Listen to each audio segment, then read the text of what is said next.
Oh, we made it. It was a lot to get started on this episode today. Girl, let me tell you. We have been struggling since about 35 minutes ago to get on this fucking mic. Okay? Right. We are well past when we were supposed to start. The start time. Yes, God. Just like the brat is well past the deadline to pay that money back she owed. We all got deadlines, bitch, when we not making them. Lord. What did the girl sue her for again? The brat. What did the brat do to this girl? Let me go back to this article. Did she slap her? Y'all remember this lawsuit that the brat had? Wait, I didn't click on Lil Mama. What is that? No, what is that?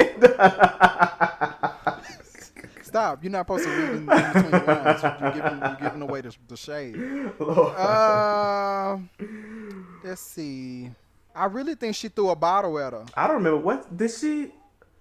Wasn't it something at a club or something like that? I don't know what it was. Wasn't she a fan? She smashed a bottle over her head in a club a few years ago. Yes, that is what happened. Okay. Okay, y'all. Why we did not know that they do interest for these lawsuits? I had never heard of that. But the brat originally owed the girl $6 million, but now she owes her 8.1 because of interest. Damn. So that means like she's gonna never be able to pay her off because she already can't pay the 6. The brat is not going to have another hit record ever. I think I can say that with confidence. That's not sure. I think I can say that with confidence. I mean, that's not bad. I mean, that's not to say she's jobless. Because like you said, she's on Ricky Smiley and she's also on, I actually forgot, she's on Growing Up Hip Hop, the TV show. Oh, okay. Mm-hmm. Her and Lil Mama having some little problems on it. I guess that's why Lil Mama popped up. Lil Mama's on Growing Up Hip Hop too? She is. Okay. I don't. Oh, what I will say is that now that means I'm not gonna do this with you. Now that means that Little Mama and Bow Wow have both been in the same room at the same time, so maybe people can stop. Oh yes, saying that they're the same person. Same person. Yeah, they have definitely been in the room together. We know now they may be twins, but that's a whole nother situation. And you said the girls were saying why she didn't ask Mariah Jermaine. Yes, the girl actually. Didn't Jermaine file for bankruptcy not too long ago? If I recall, he didn't file for bankruptcy. I think his house got foreclosed on. That was shortly after Janet left him, and then one of his Atlanta home got foreclosed on. So apparently she had been paying that bill for him. I don't know what was going on with it, but Jermaine, he act like his pockets is deep, but I don't think they as deep as his hits should imply. The hit now I will agree with that. These folks, they be making some silly deals sometimes. But because they don't be owning these little record labels right out. It always be a sub company within Def Jam. So really Def Jam really getting, or Epic or Sony or somebody else really getting all the money. Getting the real money. Right, exactly. You ain't really started your own label. You just got a little. You just got your name on it. That's it. Right. It's not yours.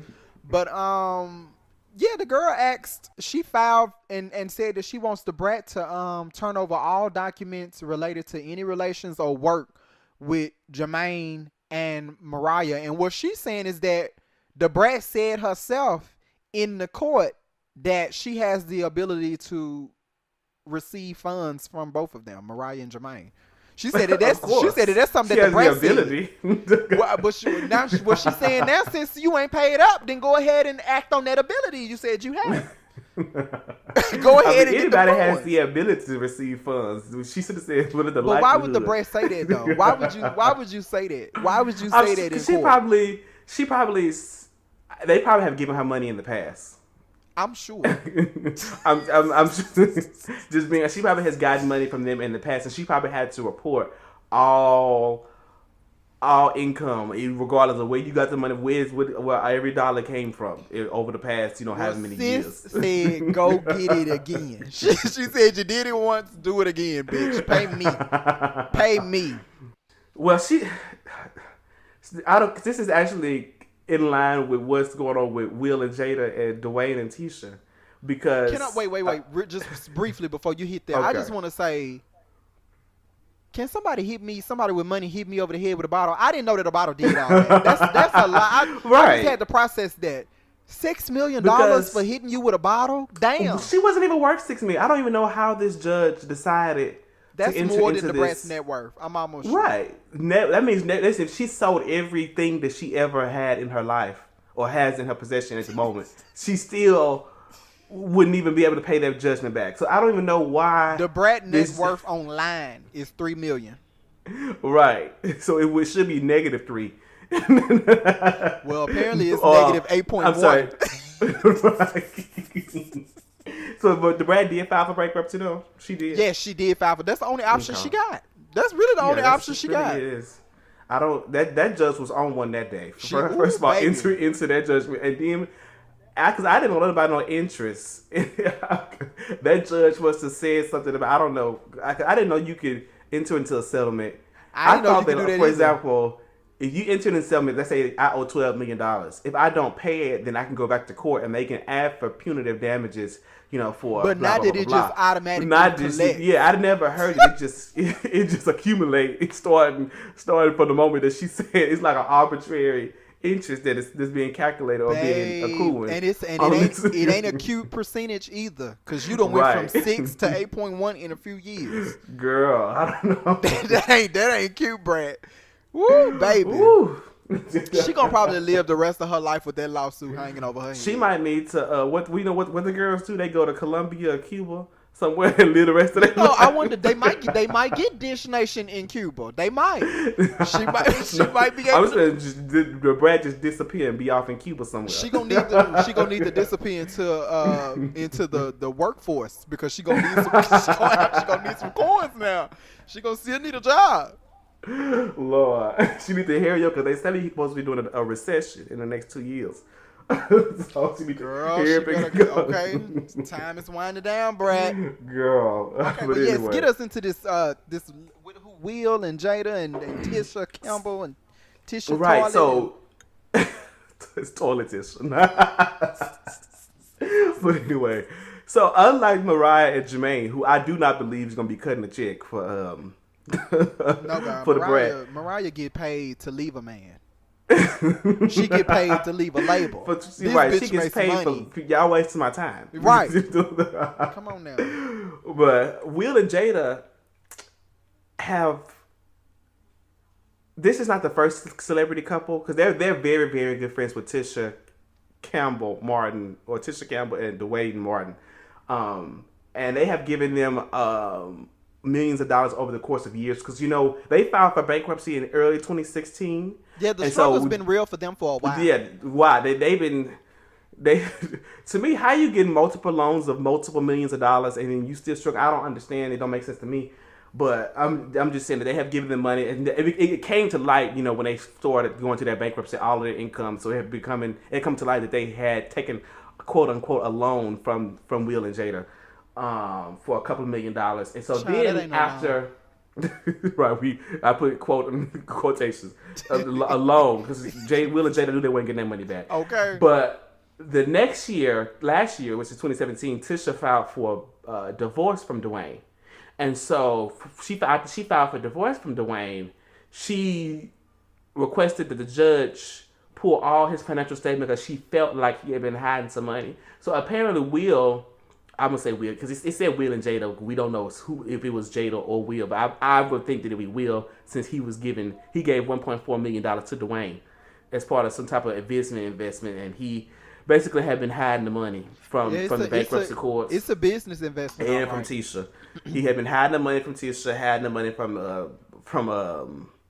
the courts, bankruptcy courts. So that's the whole. Now he under fire for that. It's a whole lot. But that's some good friends. That's some real good friends. Yeah, them some real good friends. All right, you ignoring me? I know. You don't gotta go down that street with me. I'm gonna go down there by myself. Them some real good friends. That's some real good friends. Real good friends. And then this is not actually the first couple that Will and Jada have supposedly helped out. I believe supposed to be. I think they said something about they was helping out Mary J. Blige a little bit when she was going through some issues a few years back. I can see that.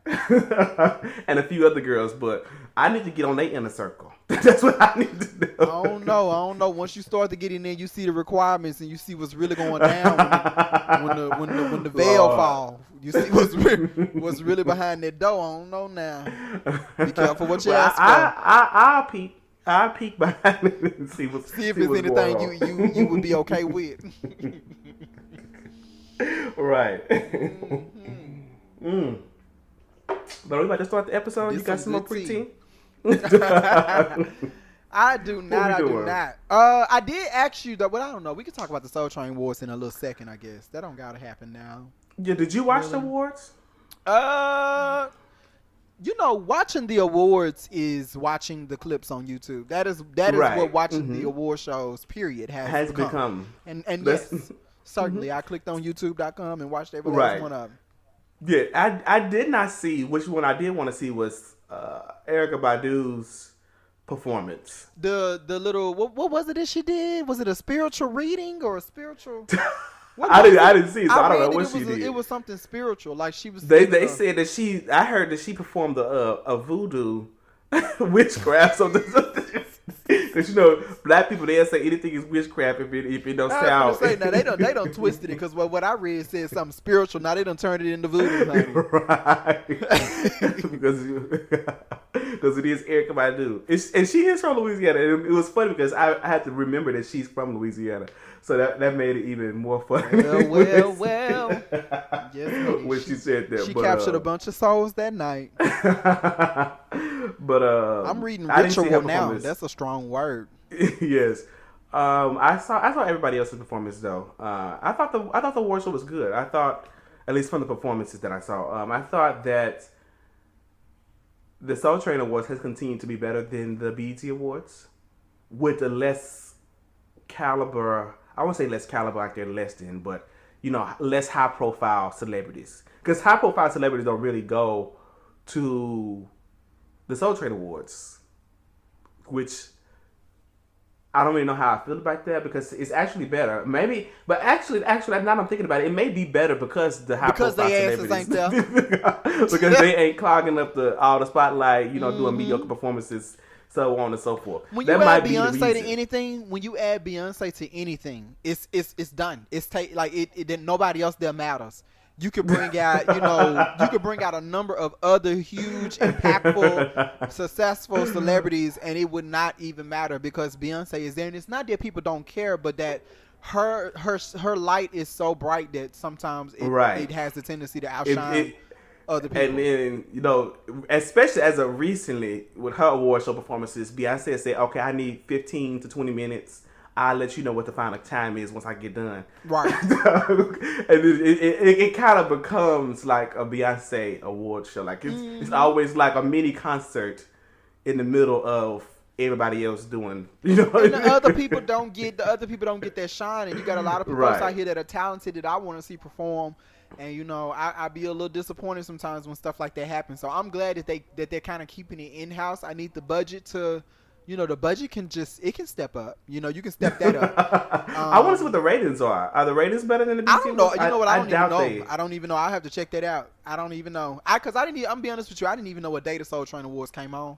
So maybe that's because I don't watch much TV, or maybe it's just a lack of impactful advertising. I don't know. And the fact that the Soul Train Awards is not live; it's taped and then this is true because we saw Tisha Campbell's terrible ass hairstyle before this award show started. I feel like live shows tend to do better than for some reason. It just gives off like a different feel. Like I know. Oh, Beyonce about to perform, or such and such is about to perform. Like it just gives like a different. It gives me more interest to go ahead and get in and watch it, because I may actually want to get on Twitter while it's happening. Even though you can get on Twitter while the Soul Train Awards is airing, it provides like a different energy knowing that it's live and almost anything could happen. Especially if an artist could mess up or anything like that on the Soul Train Awards, they can redo it. They can literally redo everything and make sure all the lip syncing, all the camera angles match. Everything works out. they can do that. But on a live show, it's live. That's it. But I agree with that. Let me say this real quick. I thoroughly enjoyed the Soul Train Awards. I will say that it was probably one of the best, if not the best, award show that I saw this year. And that's just like from the clips that I saw. I don't even remember any of the award shows that I saw this year. That's they weren't all that. It was really good, especially the Soul Cypher. I I thoroughly enjoyed the Soul Cypher. We're gonna talk about that in a second. I also enjoyed John B. Yes, he was really good. It was good to see Donnell. I don't know if that's like, for some reason I start to, I guess, have what you have is where you kind of forget stuff that happened earlier. I don't even know if last year, if the Soul Train Awards did this, where they had like a moment where basically they brought back like R&B artists.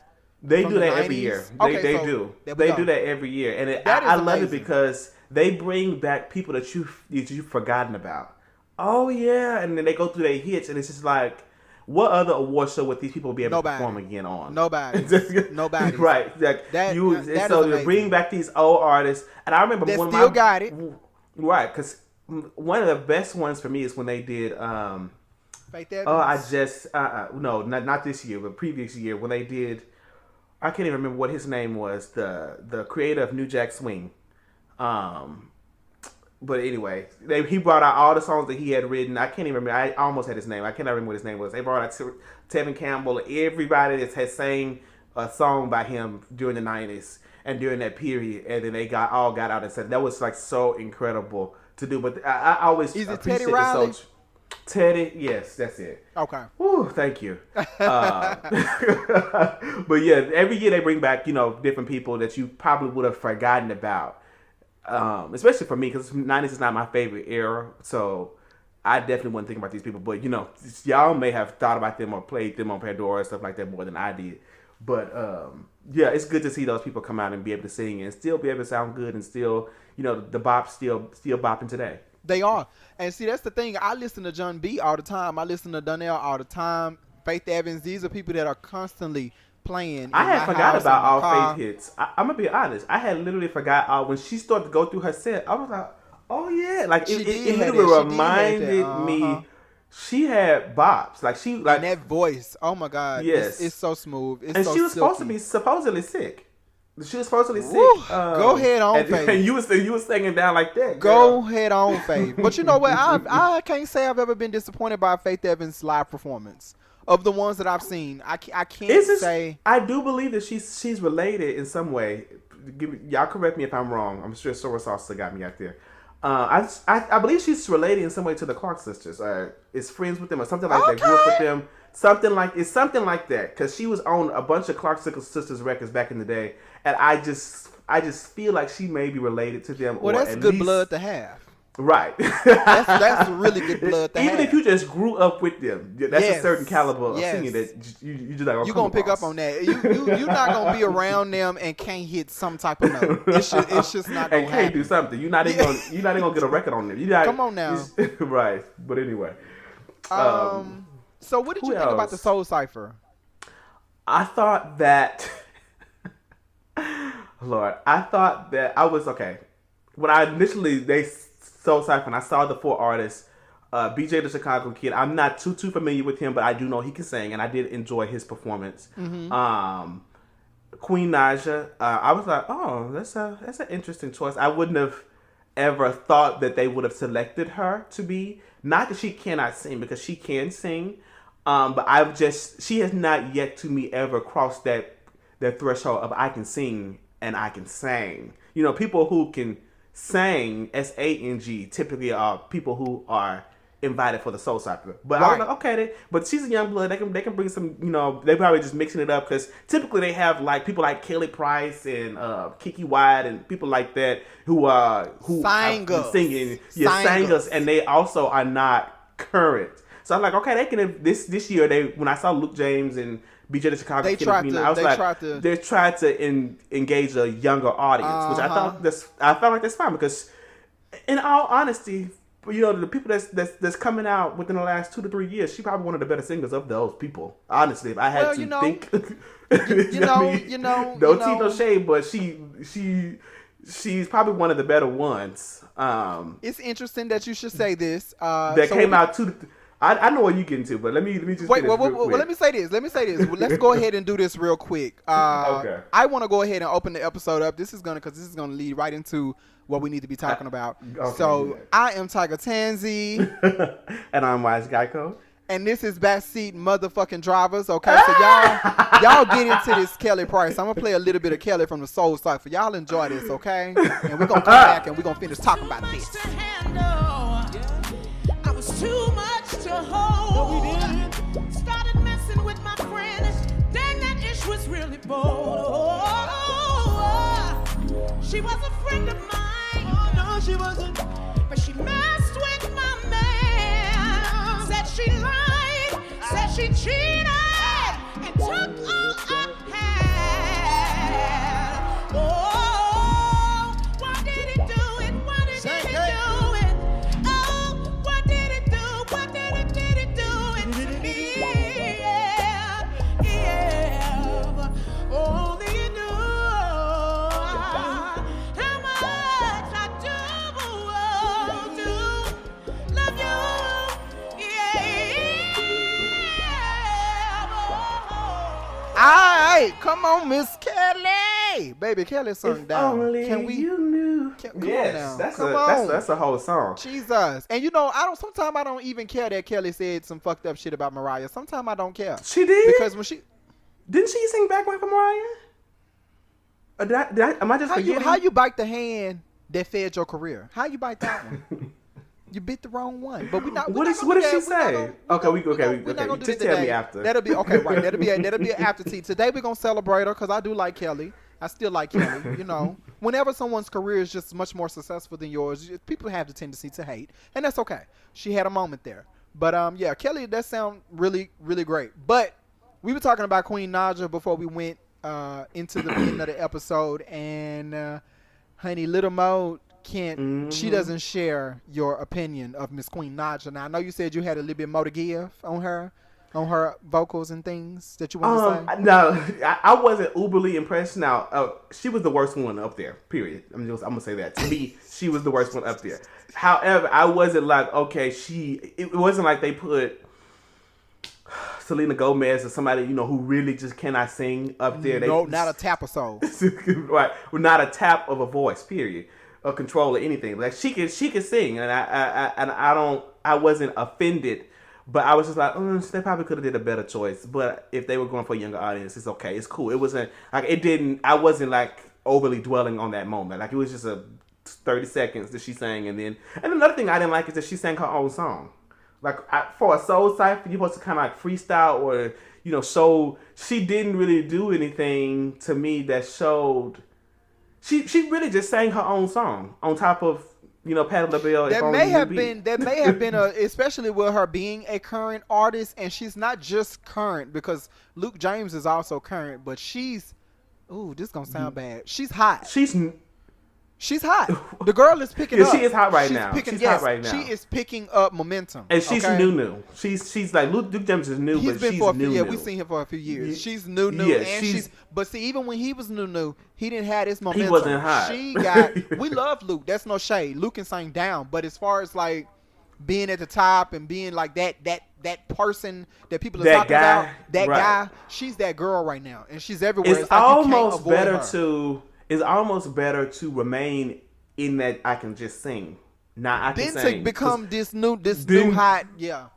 Yeah, it's if you want to be hot, it's almost better just hold back your vocals. Don't give everybody everything, because then they're gonna put you in that singing category, and you really only gonna come out for tributes and stuff like that. That's pretty much typically what happens. If people show that they can really sing, it's like a whole nother caliber of people. And it's like, when I really want to hear somebody sing, we're gonna call you. But other than that, I'm just gonna go listen to these bops over here. That's pretty much what people do. Mm-hmm. I think that she probably requested to sing her song, and she would probably be able to make that happen because having her at the show brought in all of her fans, and she has a lot of young fans. So I think that's probably why they did that. But Little Mo feels like she didn't deserve to be up there at all. Like she didn't fit. And I'll read because Little Mo was going on social media about this. She was making posts, videos. She even got a party that she throwing coming up. It's called Soul for Real. I mean, this was like a big to do for her. So one thing she said maybe the pregnancy is prohibiting singing from the bottom of her pit. Maybe she should have war cried. First mistake. Maybe she should have war cried or just sat this one out until her seasoning is to its fullest savor. I really don't know much about her besides what the blogs post, but I believe she can reach her fullest vocal potential outside of its mediocrity if she stays around vocal bobbles. The look and voice is there. Just need someone on her team tell her tap in. Because, to be honest, too many sound alike, look alike, and have the same story. So when they get out here in the real world and do one show, whole voice be gone. So she went on, she had some more to say. She said, this is how you, and she posted, she was posting Kelly Price at this moment on her social media. She said, this is how you cipher. This is how you freestyle. Not no dry ass 1992 forced ab libs or recycled runs. Y'all popularity contest is corny. Keep the sheep in their own lane. Let the OGs handle these kind of things. I'm sorry your top pick have the looks, but the chops not adding up. Yes, I said what I said. Either sing a circle around them or just decline the invite. Lil Mo, let me tell you what's my problem is. Sis, you got your message. Your message for me, your message is right. Your message is how I feel, but your behavior has diminished it. Diminishes. That's what. That is what the issue is with me, because this is very hate-filled, and it takes me back to Tracy Morgan. It takes me back to Cat Williams. Everything that they've had to say about Tiffany Haddish. It really puts me in that vein, because I feel like that is the spirit in which you came into this situation with this critique. For one, it's already difficult to critique people that are doing exactly what you do. It'd be right. Like it would be hard for us to get on this podcast weekly and sit up here and talk about what Reed did last week and what the Scorpion show did last week and what, the Bad Boy, Bad Baby, whatever what they did last week. It would be hard for us to do that and also think that we're gonna be able to be in this same industry, sis. That has never really fared well for nobody. Like, look back in history. What happened to Carrie Hilson's career? What happened to Keisha Cole's career? It's so many people who have made this very same mistake. But I mean, I guess like Queen Naja fan said to Lil Mo, sis, you ain't you out. You ain't selling. We don't know you. Like you already were in that spot before you opened your mouth. So it really don't matter. Yeah, it's not selling. You gonna be right out there with fish plates in a minute too. Girl, at least we recognize Keisha Cole fish plates. Your fish plate, I wouldn't even. We would have to, Lil Mo. I know Lil Mo, but sometimes I don't know Lil Mo. I might not know you. If I saw you in person, I might not recognize. Immediately recognize you, Lil Mo. Yeah, like I might not. You would just be somebody just walking down the street. Just another hood chick. That's what you would like. That's what you not would. A hood. I mean, it is what it is. It is what it is. But the point, let me say this. I ain't no Queen Naja fan, and I'm not going to act like I am. I can't name one record. let me slow down a little bit. I don't want to bag Lil Mo up into a corner too much and sit up here and sound like I'm just bumping Queen Naja all day. They got that one song they keep playing on the radio. I think it's got something to do with medicine, and I absolutely hate the shit, but I know half of it because they play the damn thing so fucking much. I'm not no Queen Naja fan, but I agree with what you said, Wise Guy. I think that she definitely has a voice. And as far as the girls who we've been introduced to lately, she's got more of a voice than those girls. And so for that, I understand it. And the Soul Train Awards they have to try to cater to multiple audiences. They can't just try to cater to old school who want to hear John B. and Donnell. They got to try to get the new school in too to make it a success. So I get it, Little Mo, but this is not anything that I think that she should have came to social media about, and you giving away the fact that you sound bitter and angry and upset yourself.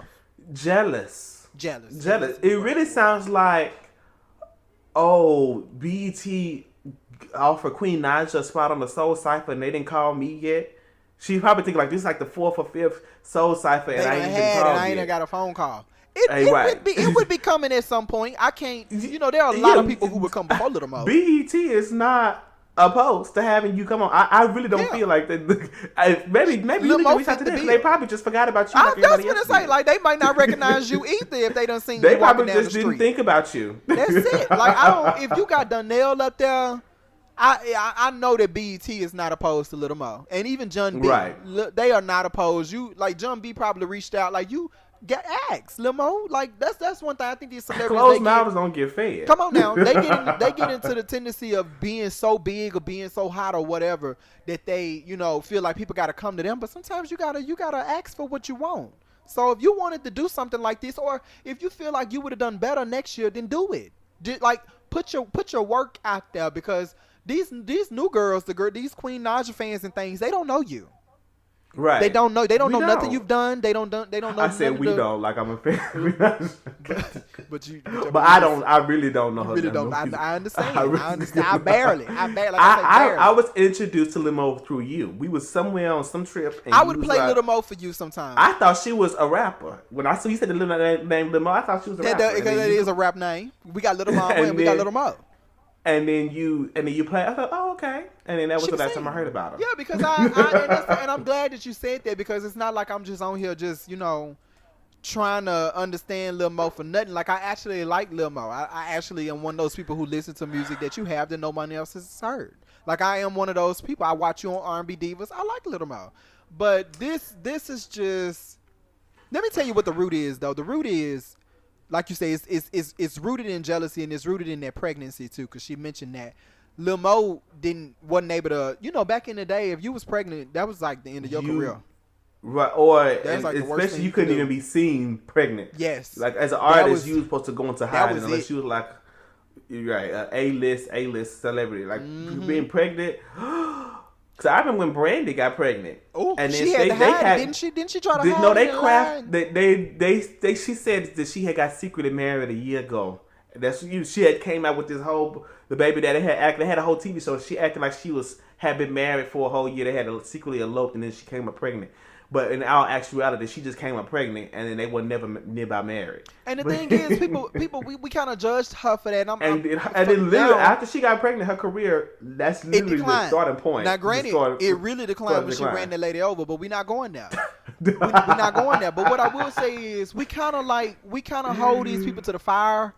People like Brandy that did stuff like that back in the day. But the reality is, pregnancy held a lot of people back. If we go back in time and we look at the people, I think Kelly Price had a situation where pregnancy kept her from Lauryn a few deals. Hill wrote Zion about how the fact that they wanted her to, and that whole album about how they wanted her to abort her baby. The label wanted her not to have her child. Yes, but she chose that's one to of my not only have her child, but to still do music. And then it came out with, the Miseducation of Lauryn Hill, and shut it down, shut it the fuck down. Right. So. But people like Lauryn Hill had to be the ones to make this to transition and make this work and make it so that people like Beyonce could do this. You know what it really was? When white actresses started getting pregnant without being married, that's when it really started to be normally white people got to come in the door first, unfortunately. Right. When the black people was getting pregnant, ending their career left and right. When white people started having babies out of wedlock, like white celebrities, A-list celebrities started coming up pregnant left and right without having, we didn't even know they was dating somebody. Then that's when it became okay. Honestly and truly. If you want to go back, and I can't even name them these white women because I'm not checking for them, and then I get them confused anyway.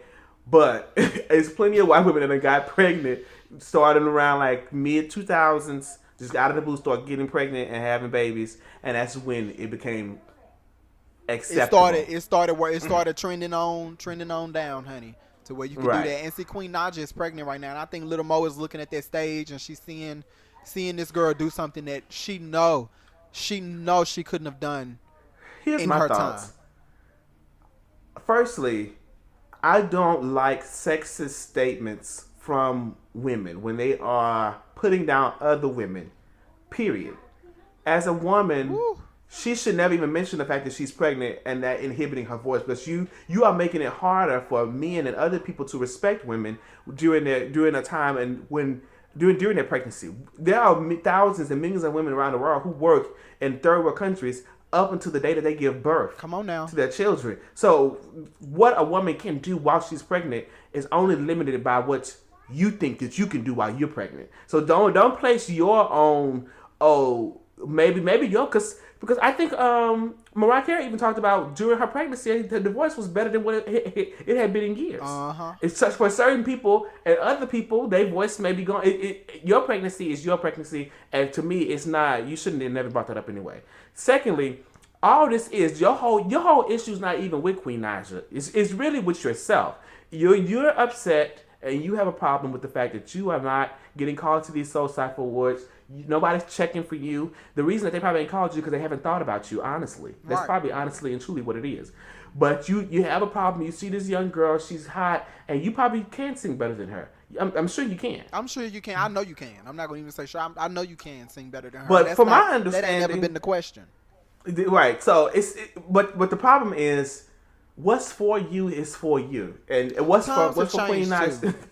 and as a legend, and I did like Queen Naija's response. As a legend, it's time out for this. Who? Wait, what you say? I want to say a legend as. If you had to compare the two of them in this, microscopic, well, let's say the OG. the OG, as the OG, as the veteran, Michael as the veteran. We're not doing it.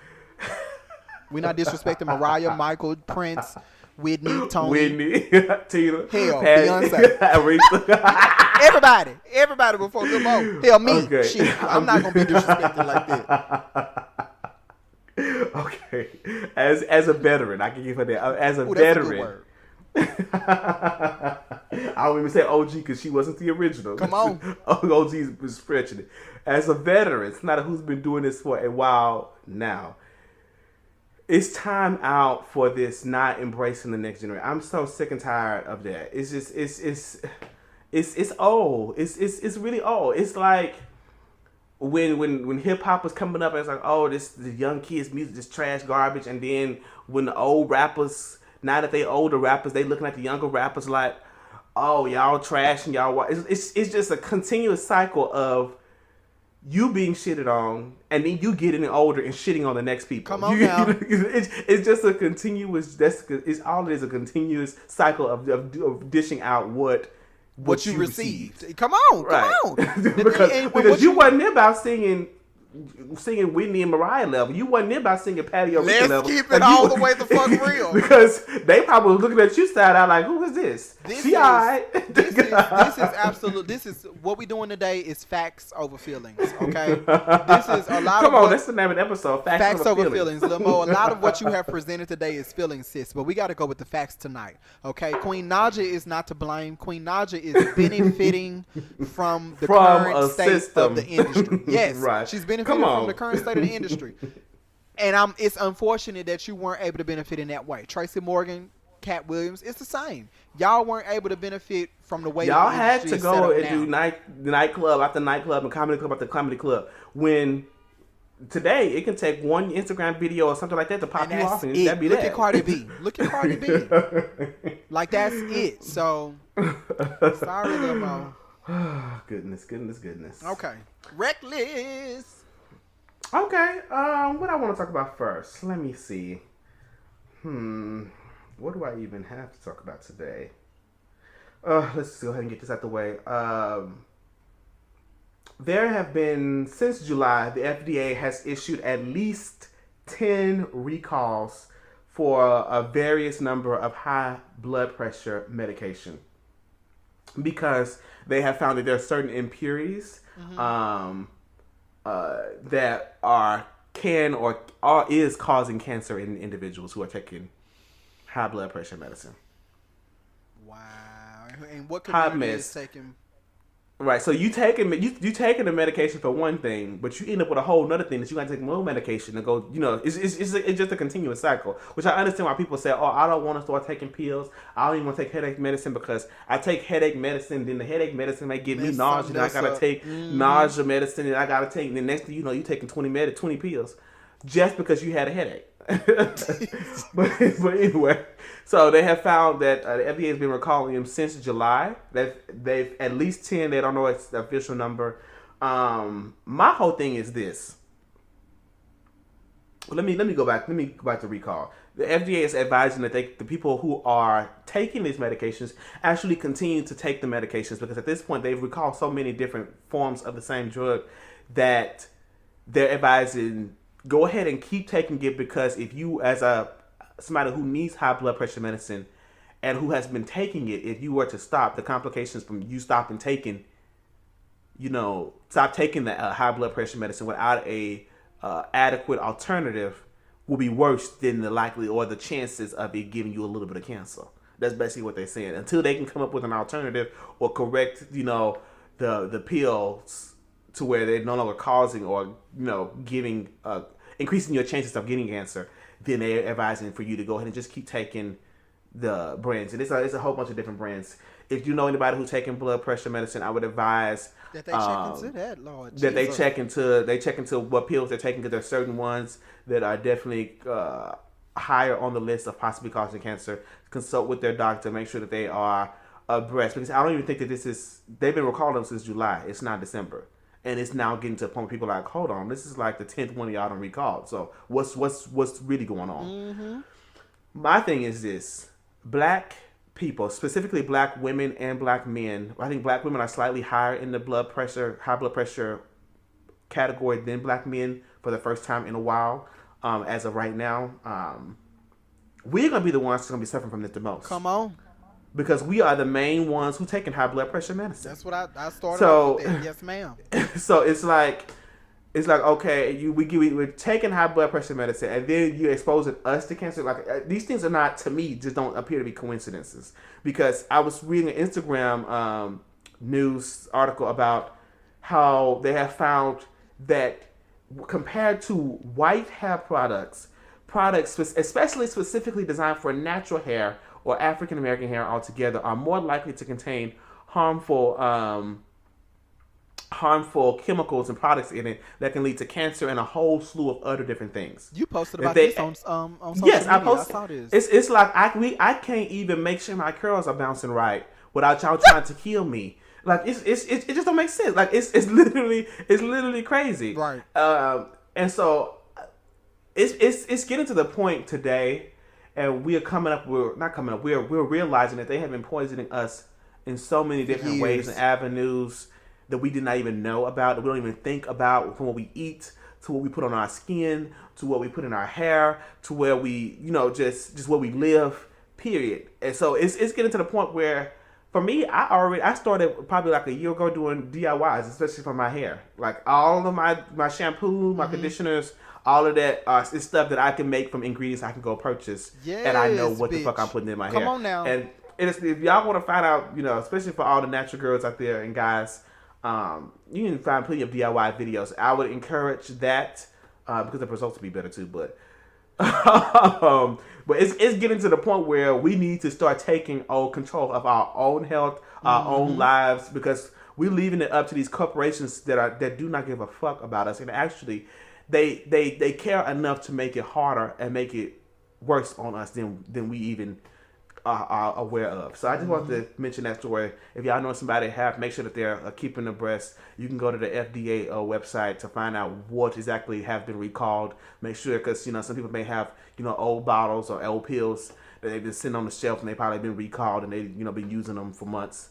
You know what I'm talking about? So yeah, so definitely if you have urged them to follow this story and make sure that they're taken care of. Yes, God. Okay, so what we're going to do here is we're going to take a quick little break. Okay, and we're going to be back.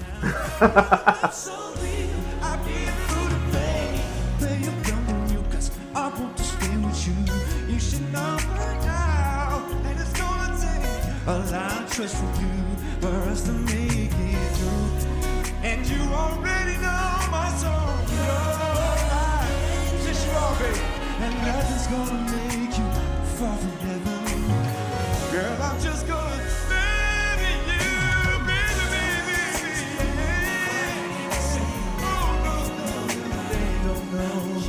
Help me out.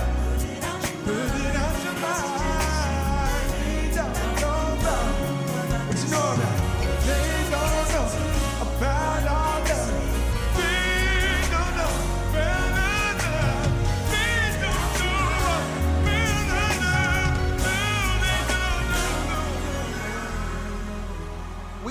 We are back. So, did you hear anything about Nene? Leaks? That's the only one I know. No, I have not. Well, baby, she is online getting blasted, honey. The girls say that she has been complaining about Greg and the way he been acting in the mix of all this cancer, and the girls are not here for it. So I had to dig into this, and I was like, let me see what the hell they talking about. She tweeted and said, I just think that if I have or had cancer, I would see life so differently. Not being mean, grouchy, and evil for no real reason. But that's me. Pray for me.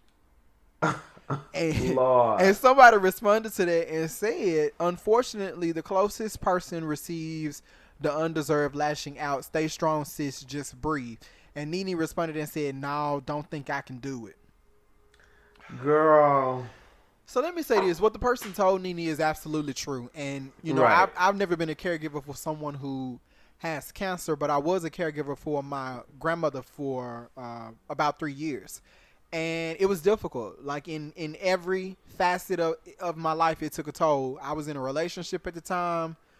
Basically, I had to stay at my grandmother's house. Like I would leave during the day. Like, yeah, we had like a worker that would come in during the day that would cook and do all that other little stuff and help her take a bath and this and that. But I had to sleep here like night after night for 3 years. During the time when I was in a relationship, I had my own apartment. I had a job. I was in school. I had to drop out. Granted, I did eventually finish him, but at that time I had to drop out. I had to reduce my hours to chicken nuggets. Right. At the job, honey. A bitch was only making enough money to buy some chicken nuggets, and I had an apartment. I was struggling to maintain that because while I was here, I wasn't even sleeping in like a bed. I was sleeping on a recliner because that was the only thing that was available because my grandmother was a hoarder, and that's a whole nother motherfucking situation I'm not going down. But the point is, I know the struggles of being a caregiver is what I'm trying to say. So I want to foremost that I feel for Nene because it is a lot of work and it will be very frustrating. But one thing that I never did during that whole time was use Facebook or social media as a diary for everything that I was feeling and everything that I was experiencing. And I just think that this just was not a smart move on Nene's part for her to get online and complain about Greg. Well, it would be smart if she's trying to warm the public up to what we're gonna see on this Real Housewives. Well, see, now you're getting a little closer to where I'm going to eventually land. So let me say, after Nene did that, Greg left some. I don't feel like this was connected to anything, but it was just some random inspirational quote that he put up on his Instagram, and he said, "Hey, bro." And he was directing this at all men. He said, "Hey, bro, I thought of you when I read this. Martin Linton wrote, a real man is the kind of man that when your feet hit the floor each morning, the devil says, oh, crap, he's up. Brother, life is too short to wake up with regret. So love the people who treat you right. Forgive the ones who don't just because you can. Believe everything happens for a reason. If you get a second chance, grab it with both hands. If it changes your life, let it. Take a few minutes to think before you act. When you're mad, forgive quickly. God never said life would be easy. He just promised it would be worth it." So that was cute, you know. I almost reposted. I was like, okay, girl, that's kind of cute. But Lanithia decided that she would come to the comments. I was confused because he said to all my men. So Nene, are you trying to tell us? Because this was not for you. It was no reason for you to come into the comments and say anything on this post. She said, you need to do everything you posted. Practice what you preach. You need to pray for yourself. This mean, grouchy, evil stuff you pulling these days are not cool. I think she's just frustrated. She's very frustrated. It's like, Nene, there's no telling what the medications could possibly be doing. Right. What effect they're having. I think it's just much deeper than just Greg is just wanting to act a fool with you today. Like, he just want to treat the woman who's keeping his motherfucking ass alive. Like, he just want to treat you bad. It's got to be deeper than that. And so I have sympathy for Nene, but it's like, girl, like, everybody is seeing this. Greg's family is seeing this. Right. We're seeing this. It's just, it's not a good look. It's just not a good look. I feel like patience for people and things is something that begins to wear thin the more money that you get. You know what I'm saying? Like, you feel like, oh, I have all of this money and access to things. I shouldn't have to be going through. You know, I feel like you feel like you always have an exit strategy almost. Like, you can easily get out of things because you just want to, any problems, you just want to throw money and stuff at it. And it's not a problem that she can necessarily throw money at. But I'm saying this is just the combination of her having money all these years has worn her patience thin. We already know that she divorced Greg the first time. I don't even remember what they divorced for. And then got married again. Now it sounds like, what, are y'all going to get another divorce after he just beat cancer. If he beat it, because I mean, on the show, I'm just so confused as to where we are as far as this cancer is concerned. So normally, when you have cancer, they take if you have surgery, if you can remove, they'll cut the cancerous cells out, and then but there still be maybe other cancerous cells lingering within the body that can fester and grow and then cause cancer again. So from my understanding, he has had the surgery. They've removed anything that they thought had cancer in it. But from my understanding, he's also refusing to go through chemo, which is what they want him to do after you have the surgery, just to make sure that if there's any cancer cells living in the body, to go ahead and kill those. So are you saying that he is at that point now, or at that point on the show? At that point on the show, I don't know where they are now. They done said that they have identified that there are cancer cells still. So I didn't see last night's episode. Okay. So well, the episodes before that, he was refusing to do treatment. Exactly. And so he was refusing to do the chemo because So now from last night's episode, they said that he had cancer cells still in his body. Is that what they're saying? Yes, they did. They said that they did identify. They call them tumor cells. They did identify tumor cells still circulating about. So that's why I'm wondering where we are now. Like I'm wondering where did he go ahead, because they recommended again chemo. So I'm wondering, did he go ahead and decide to do the chemo? What did he say in the episode? What, in that one? Yeah, he didn't say what he was going to do? I knew that the only thing that they talked about was him eating healthier. But as far as the decision, that wasn't made. They just said what they recommended. Okay. So, I don't know. But after Greg saw all of because Nene was getting a lot of like backlash. Yes, a whole lot of backlash. People were not taking to this too kindly, and I also agree. I don't think that this is anything.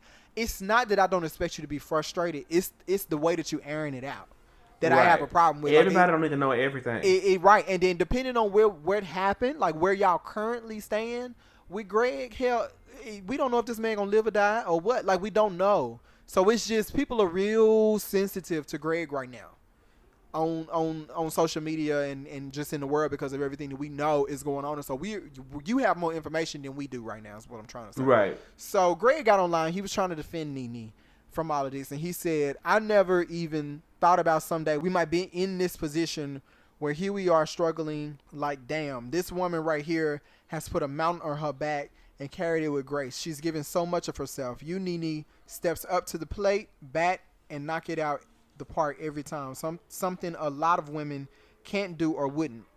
So when she hits a wall and her cup run over, pray for her, encourage her, lift her up. What good is tearing her down gonna do? I'm not bed stricken and I'm not dying of cancer. I'm kicking cancer's ass. So that's what he had to say. Greg, okay, cool. I'm not finna refute you. Right. I'm not finna rebut you on that, child.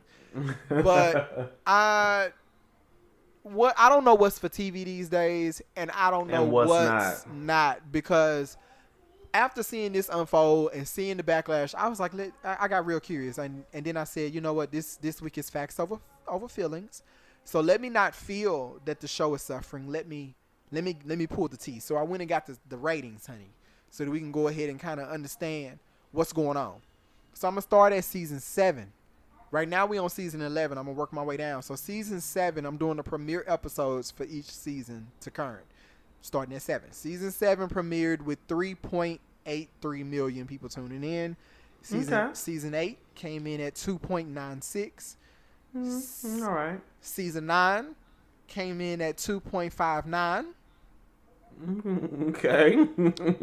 Season 10, last season, came in at 2.43.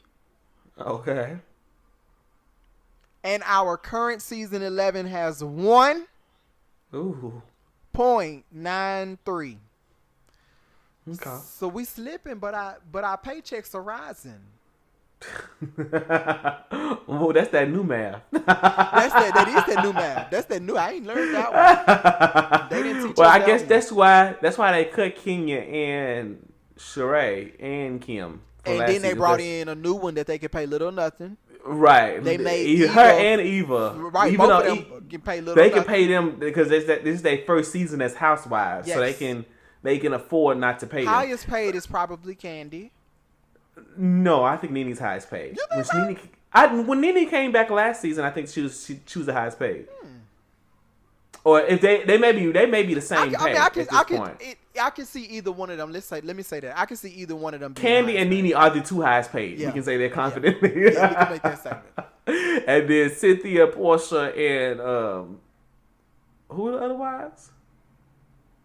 Is this Cynthia and Portia? It's somebody we missing. Portia. Is this and then two new girls? Is that the only? Is that it? Candy, Nene, Cynthia, Portia, and the two new girls. I almost said Marlo, but that ain't right. I think Marlo fills the spot that we feel like is missing. I think it's Marlo. Right, because it used to be Kenya's spot, which I actually wouldn't mind seeing Kenya this season, but anyway, I don't care that much. I'm not that invested. So yeah, I don't know what's real and what's not. I don't know because it's for all I know, Nene could be doing this to get us to tune in. Right, and that's just they need somebody. They need all of the publicity, all of the attention, whatever you got. If you got to cut your arm off so that the other one can live, whatever you got to do.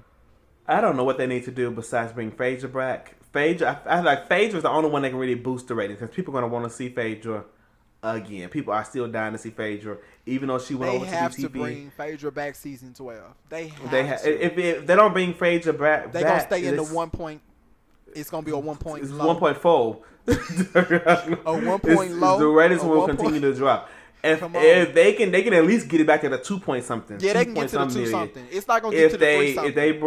If they bring Phaedra back. Season 7 was actually the best of all of the seasons. Like the season?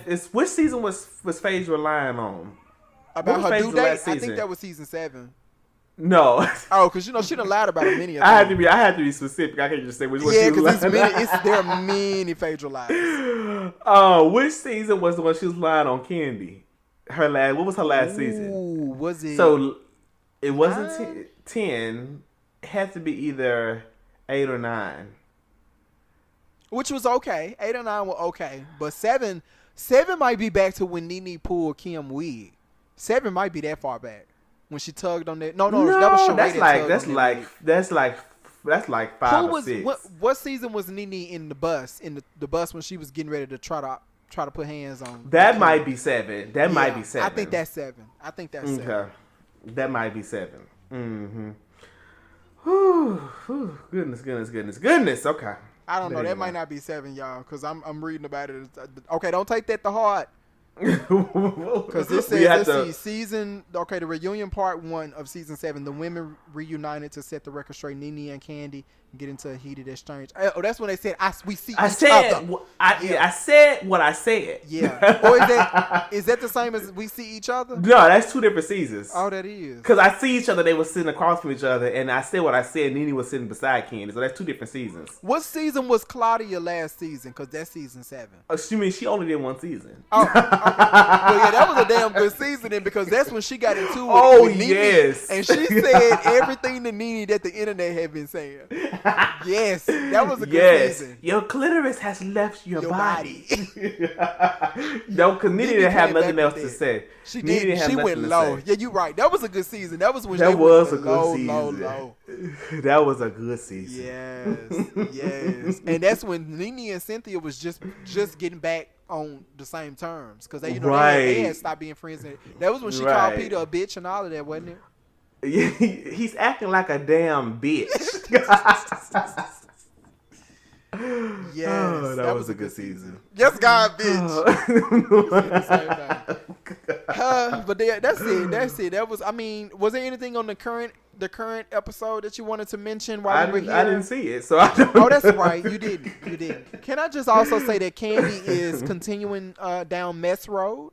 That's part of why I felt like she was the highest paid, because Candy's cutting the fuck up. Since that season that Nene first left and she became the highest paid, she's been messy ever since. She has been messy ever since. Like she refuses not to let this whole thing about what she supposedly knows about Portia, like, and her man. She just won't let that go. And it's like, girl, you up until this season when you had something to hold over Portia's head or some tea on her to reveal, you ain't wanted shit to do with Portia. But now that you got some damn tea on Portia, and that it looked like Portia getting ready to fuck her life up again. Now you ready. Now you want to be friends again. She talking Portia about about to fuck up some commas. Come on now. Well, we hope she finna fuck up some commas. You know, that's what she hoping too. These queens is crafty, and I'm gonna leave it at that. These queens is crafty. Girl. And we gonna leave that alone. No, that tea is rich. What's in that tea? You know, a bitch might have been in communication with Candy recently. I'm just saying.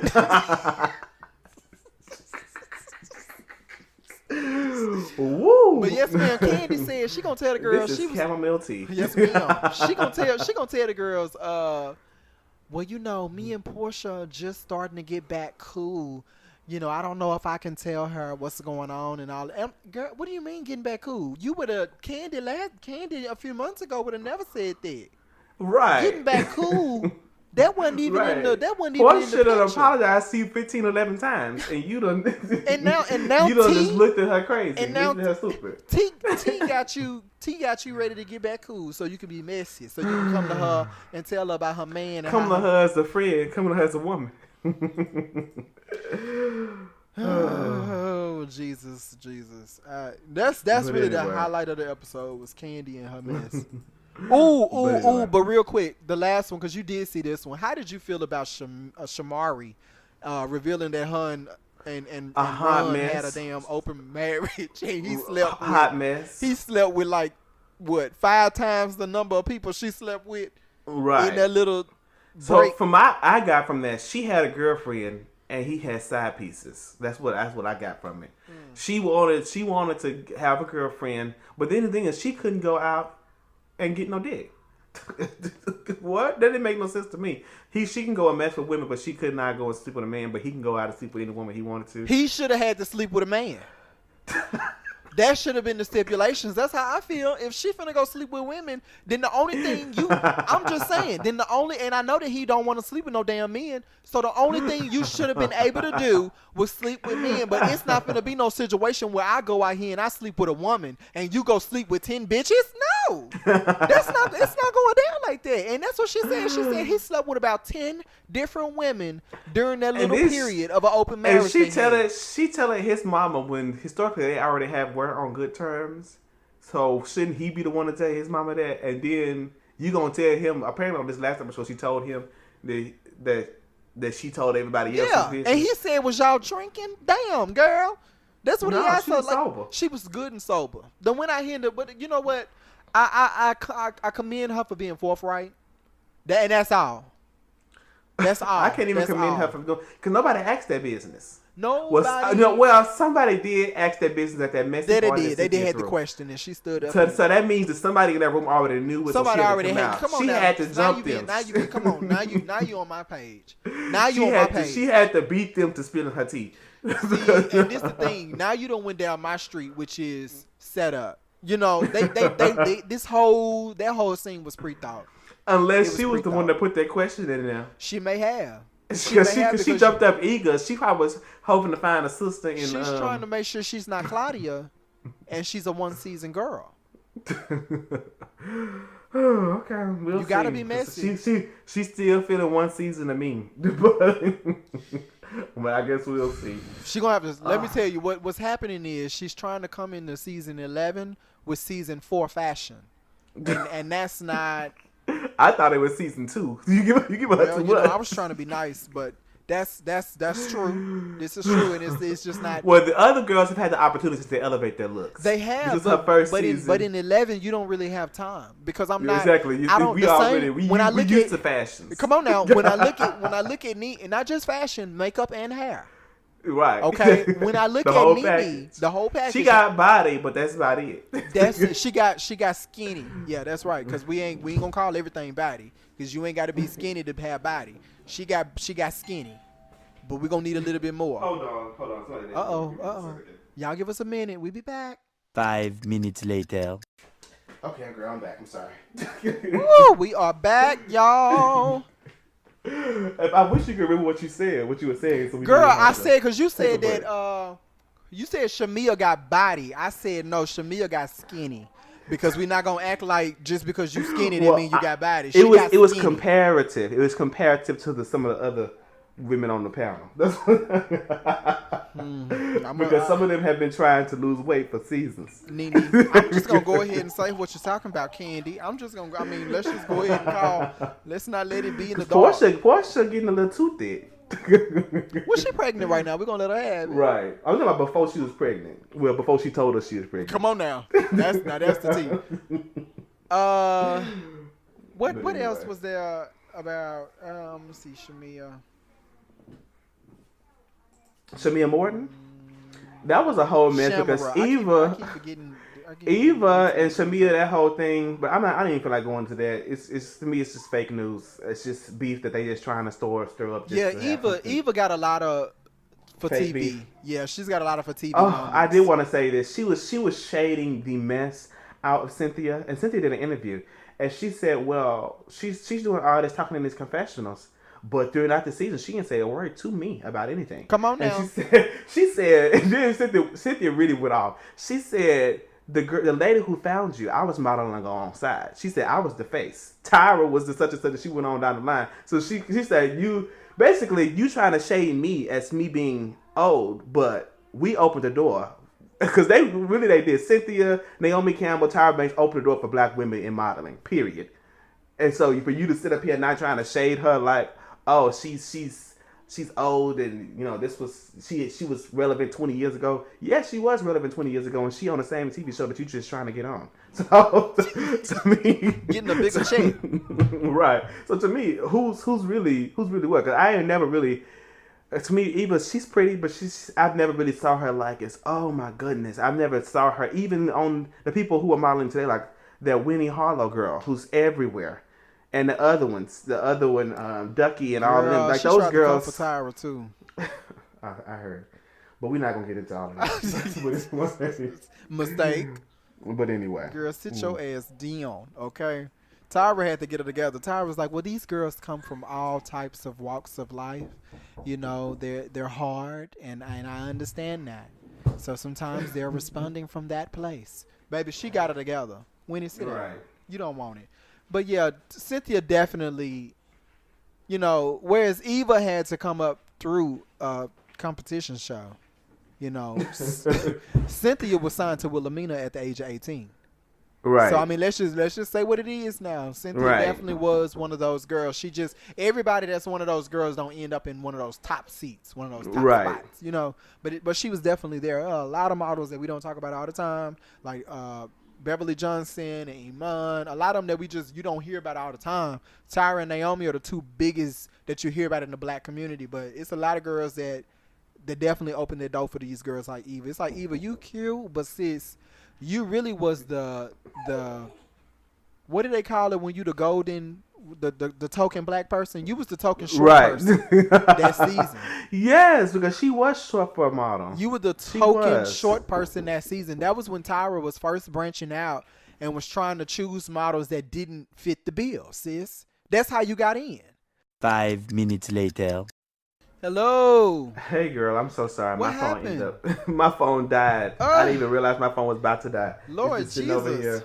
Because I had these Bluetooth headphones on, and it didn't set up here and died and came back on. Look, I didn't know what was happening. I started giving Cynthia her props, and you got quiet. I was like, am I giving Cynthia too much? Am I making her look like she was too close to Iman? What am I doing? Did I do something wrong? No, because if you go back and find any of the pictures from back from old day, come on, you're right. Bitch. See, I got my family terms down. I can't. God damn. If you go back older day, you will see all of those girls, and Cynthia will be in that picture. So just to even get in that room is legendary. So don't even. She can. Her key will turn the knob.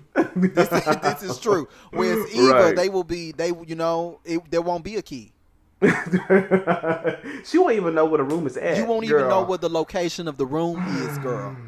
Let's keep it real. You were the token short girl. Keep it in. And then Cynthia looks good. And then you're gonna like, come for 52, 51. Yeah, so you're gonna come for Cynthia at a time where she's 52 and she looks better than you right now. To me, Like, you just had a baby. I'll be honest, she looked better than she did back in the day to me. I'm just saying. Really aged gracefully. She looks beautiful. But I don't know if I can say the same for other you know. Did Married to Medicine come on? Because it didn't come on last week. Did it come on this week? I don't. You know, I feel like it did come on, and I forgot what happened. Something about, I think, Dr. Heavenly had to close her eyes and go back in her mind and go back to the little girl and tell the little girl something and then come back. Therapy. It was therapy. Okay. I'm good on that. So are we doing another Reckless? Is that what we're doing right now? Yes, that is. This is correct. What do I want to do next? Let me go ahead and do this one next. So Marriott, the well-renowned, I wouldn't say world-renowned, the U.S.-renowned, because I didn't see no Marriotts when I went over to Thailand or to Taiwan or wherever else. But anyway, Marriott announced Friday that hackers have accessed personal information of as many as 500 million guests in its Starwood reservations database. So Starwood, they purchased Starwood, I want to say in 2016, but the hacking has been going on since 2014. So it's now 2018. So basically, that information has been being compromised for at least the past 4 years. I'm not sure how much of this time Marriott actually knew, because they didn't purchase the company until 2016. So the earliest they could have known was 2016, I would reckon. And then I don't even know how long they sat on the information before reporting it to the FBI for investigation. So it's now being investigated. They will be, over the next couple of months, reaching out to directly affected individuals. So this means your name, a variation of your name, your date of birth, your ID, certain things that you would actually turn in or prove, when you're booking a reservation, as well as your payments and financial information could have also been compromised. They don't think that the payment and information was necessarily compromised as much, because although they could have accessed it, it would have been encrypted. So they're hoping that the encryption would have prevented them from being able to, decode it and actually get in to access that information. But they cannot be for certain. Once the investigation starts, as they find out the specific individuals that have been affected, they will reach out to them directly. So if you stayed in Marriott for the last, probably if you stayed in Marriott, period, if you ever stayed in Marriott, which is us, right? If you ever booked a card, if you ever put anything down, you need to definitely be looking into this, keeping up with this particular story. Definitely, if they send you an email, do not delete it. It's not spam, because you probably was one of the ones. Bitch, because I would be quick. Get this shit out of my fucking inbox. Right. So if you see anything from the Marriott, pay attention, because it's probably just gonna come like a regular email to let you know that you have been compromised. We fucked up and they stole your shit. They gonna have a slick way to say it though. We were doing everything we were supposed to be doing. It's gonna be convoluted and everything. I already see it now. But I wanted to take some time and this opportunity to talk about how important it is, and about credit score and how it works and how important it is for, especially as us as African Americans, and being on this podcast and talking to African American listeners, because I don't think that that's something that we are ever taught. We definitely not taught it in school. I majored in finance, but getting my master's degree also with a concentration in finance, and that still didn't learn it. Like, they still has never talked about credit scores and all of that. So it's very important for you to basically know your credit score, just because you need to know it, and because you need to prevent identity theft. The quicker that you are able to identify, people opening accounts and doing different things under your name, that is the quicker that they are able to resolve those issues and it not negatively impacts you in the long run. There are plenty of people who probably have never pulled their credit report, never pulled their score, and then if they were to pull it, they will find stuff that's on their credit that it's not even related to them. You find out your mama done put your light bill in your name from when you was 6 months old, stuff like that. So, y'all got them type of mamas out there. I didn't have that type of mama. Praise God, I didn't either, honey. My mama said my baby credit won't be fucked up. I'm not doing that to my child. He gonna fuck up his own credit before I fuck it up. Come on now. But yeah, so I just wanted to go over some brief synopsis, and this is the only reason I even know this information is because I did work in the banking industry for a few years. Have I ever told them? I don't even think I told them that, but I did. I don't do that anymore, but I did work in the banking industry, and specifically, I sought this information out, and I thought it would be helpful just to give like a brief, just a general understanding of how credit works and the whole nine. So just a brief story. I don't even say story. A brief synopsis. You pretty much have 3 different credit scores. Equifax, Experian, and TransUnion. There are 3 different reporting agencies, completely independent of each other. So you could have a 700 credit score with Equifax, you could have a 600 with Experian, you could have a 500 with TransUnion. The likelihood of that happening is very low. You most likely will have a similar credit score between all 3, but it could be because essentially let me say this. If somebody will report something on your credit, they only have an obligation to report it to one. So let's say you bank with Capital One, Bank of America, Chase, Wells Fargo, any one of those girls. They only have an obligation if they wanted to report something on your credit to report it to one of those 3 companies. They can report it to all, but they only have an obligation to report it to one of those 3. Mm-hmm. They may report it to 2, they may report it to 1, they may report it to all 3. It just depends. So that's how you can vary. Certain things may appear on TransUnion, but it may not appear on Equifax or Experian. So that's just how that particularly works. So now, normally when you buy a house or certain thing, they'll pull all 3 and go on and so forth.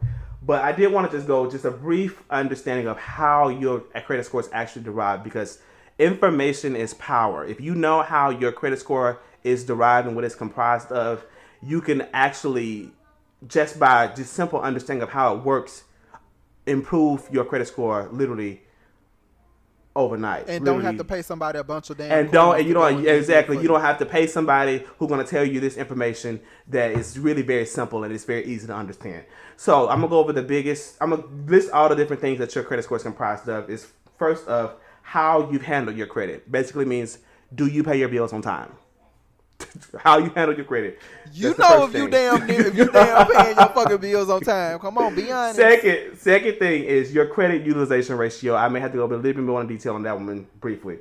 The next thing is your length of credit history, how long you've had credit and been lent credit, how long your accounts have been open, how much new credit you have, and lastly, your overall credit mix. Meaning, is it revolving credit, or is it actually cars, houses, things like that. So I'm gonna go over just briefly the percentage. The biggest 2 things you need to worry about is your credit utilization ratio and how your overall how you've handled your credit. How you've handled your credit basically means, do you pay your bills on time? That's 35% of your overall score. That's the biggest single denominator. That means let's say if you have a credit card, it's due on the 7th, you paid it on the 14th.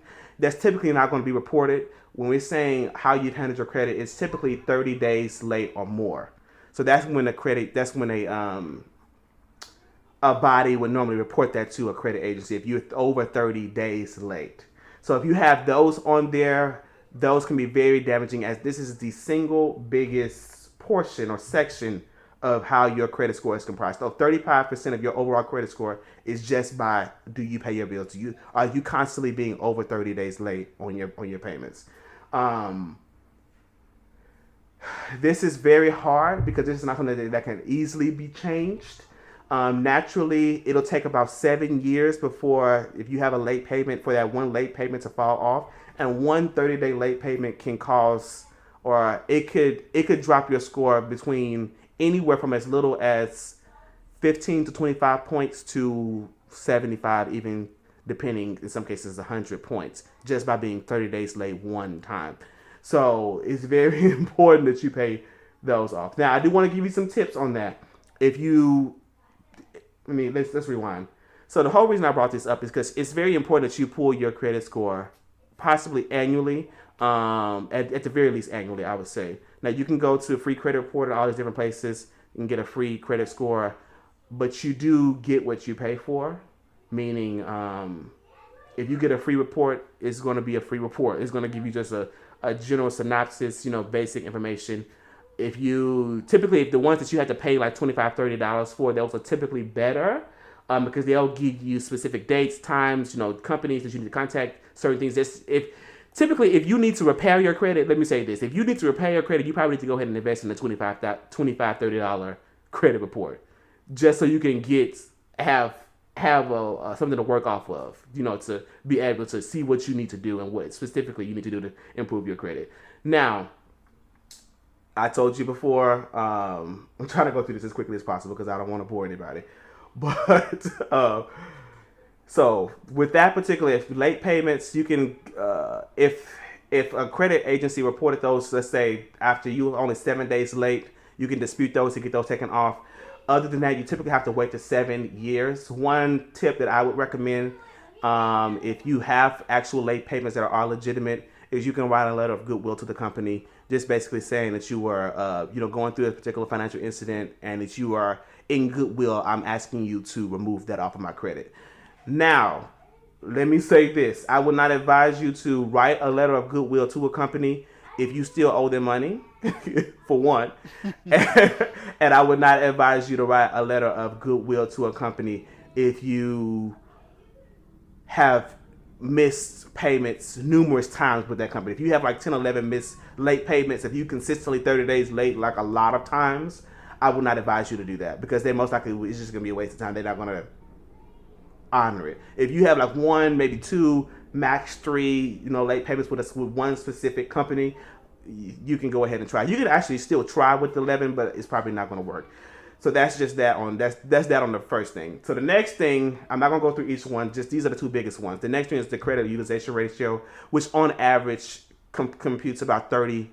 So between your credit history and your credit utilization, that's already 65% of your overall score. So just tackling these 2 areas, you can improve your credit score. And I felt obligated to share this information because, like I mentioned at the beginning, Black people and people African Americans, we never taught this information.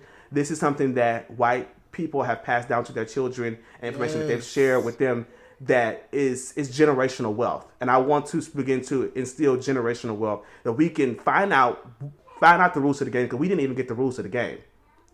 Not only did they not want us to play, they didn't give us the rules. So we just going by the skin of our teeth. So I wanted to share this just so we can at least be in the know of what's going on. And then hopefully you guys can share and pass this information. You can actually look this information up. It's very easy to Google what your credit score is comprised of. There's plenty of people talking YouTube videos of how it works. But the next biggest thing is credit utilization ratio. Now, this is specifically for revolving credit. I'm going to try to make this as simple as possible. Revolving credit typically is, number one, is credit card, whether it's secured or unsecured. And other forms of revolving credit, like you have a line of credit with a bank or something like that, it's typically for businesses. But if you can have one for like certain things, if you're doing like home renovations, revolving line. Basically anything that can be, you can charge it up and then pay it off and replenish it over and over again. Anything that's like that. Typically, credit cards are the most common form of revolving lines of credit. So this is specifically for people who have credit card debt. Your utilization ratio just simply means how much of your available credit are you actually using. So if you have $1,000 a credit card, you have $1,000 available. What percentage of that are you actually using? If you use if you have $1,000 credit card, you charge up the entire $1,000 on that credit card. Your utilization is gonna be a motherfucking 100%. Bitch. Right, your utilization is gonna be 100%, and which is not good. Let me say this: your utilization percentage should never. Come on, girl. I keep up with my credit. Girl. Should be under 30. At no point in time. Let me say that at no point in time should your utilization be over 30%. If it goes over 30%, you are literally drowning. Your credit, you are literally you suffocating your credit score. You are literally suffocating your credit score. Now, so that goes for your overall credit. Let's say you have 5 credit cards. So let's say you have 10 credit cards, each with $1,000 on it. You can charge one up to $1,000. You can that one can be maxed out. But those other 9, you wouldn't want to go over 30,000 or 3,000 altogether, because your overall limit, you would basically go through and add up each one of your credit cards, if you have credit cards, and then take 30% of that. So across all of your credit cards, Definitely gonna go over 30%. Yes. Now this one is one that's easiest to tackle, and it accounts for 30% of your credit score, and you don't want to go over 30%. So that's easy to remember, and it's easy to tackle. Meaning, if you were to go ahead, already fucked up your payment history, that's gonna be a little harder to deal with. Right. But with this utilization, you can actually work towards this. This is our time. You can, if you were to literally just pay your debt down and pay your credit cards down and get them below 30%. Right. Your credit score will literally improve as you're paying them down, like literally overnight. So you can see the quickest improvement with this if you were to tackle this. Like if you were to go out and pay off all of your debt, all of your credit card debt. Let me say that, because cars and mortgages are not even factored into this particular ratio. Mm-hmm. So if you were to do that, that would increase your overall credit score. You can as little as 2 weeks to 6 months, because normally after you pay off a credit card or something like that, depending on when the agency reports it to these, bureaus, these agencies, it'll be you'll see the end results like between 2 and 6 weeks later. So definitely, just on average, let's say 6 weeks. If you were to look at if you would pay off all your credit cards, look at your credit score 6 weeks later, your credit most likely would have been improved. Right. Just from that. The next thing, I'm not going to go through each one, but this is the next biggest category, is 10%. Which is the length of your credit. It's also something that cannot be changed as easily. Basically mean, how old is your longest standing credit card? Or length of credit. Like if you have a house, car, typically it's credit, how long have you had that account? Mm-hmm. The longer you had that account, 10, 15, 20 years, the better. That's 10% of your score. That's just typically how that works. And this is something to think about before you open up another account. Right. Give me 1 second. 5 minutes later. So I just talked about the length of your overall credit history. That's typically not something that you can change as much. If you started credit when you were young, or like we said earlier, if your parents already started, if you were born with credit, negative credit, then this will already be high. Typically, once you get over, I want to say it's like 5 to 7 years, somewhere between there, that typically can get you in the B to A range with this category. Anything over that, it doesn't a 20-year over a 100-year doesn't really have as much of an impact as, if you just now getting credit for a year. Right. Versus you already have a credit for 10 years. So that's easy. Like over time you'll build this one will naturally on its own, pretty much regardless of what you do, unless your accounts begin to close. Like if you open up a Capital One or a credit card and then they close your account because you delinquent all of that, then that will reset you back to zero. Yes. Basically. The last two, I'm going to try to wrap this up as quickly as possible again. How much new credit you have. So if you can have your oldest, line of credit could be 15 years old, but if 90% of your overall credit you've just gotten within the last year, that's going to negatively impact your score. Yes. So you want to space out any new inquiries, things like that. And this is why, people say requesting for credit, this is where it will hit you. These percentages will vary. I think it's less than 10% or somewhere around there. And lastly, your overall credit mix. That means having a blend of both credit cards, car notes, mortgages. They particularly like you to have an overall blend versus just having just credit cards. Having just credit cards will only get your score up to a certain number. If you want to get over 800%, 800, which is the best of the best. So just a breakdown of how what the actual numbers look like. 800 to 850 is considered exceptional. If you have somebody who have an 800 anything score, that is top notch, best of the best credit score you can get. Anything from 740 to 799, that's considered very good. That's also very. That's nothing to be ashamed of. That's something to even brag on. 700, 800, you can get a house. You can pretty much get anything you want as long as you have the means to get it. As far as they will look at your salary. Now, 670 to 739, 740, that is considered good. It's not bad. It's not great. It's just good, which is also a good range to be in because there's a lot of people who are not even in that range. So the next one is 580 to around 669, 670. That is considered fair or average. you'll want to get out of this range. You will. Let me say this. This is not a range where you can look at and be like, damn, I really fucked up. But this is like, I still don't want to be in this range. You know, like I would rather be in this range than to be in the 300 to 570, 580. Yes. Which means that you got a lot of work to do. Right. You have a lot of work to do. So I just wanted to share this information with everybody. I hope that it helps you.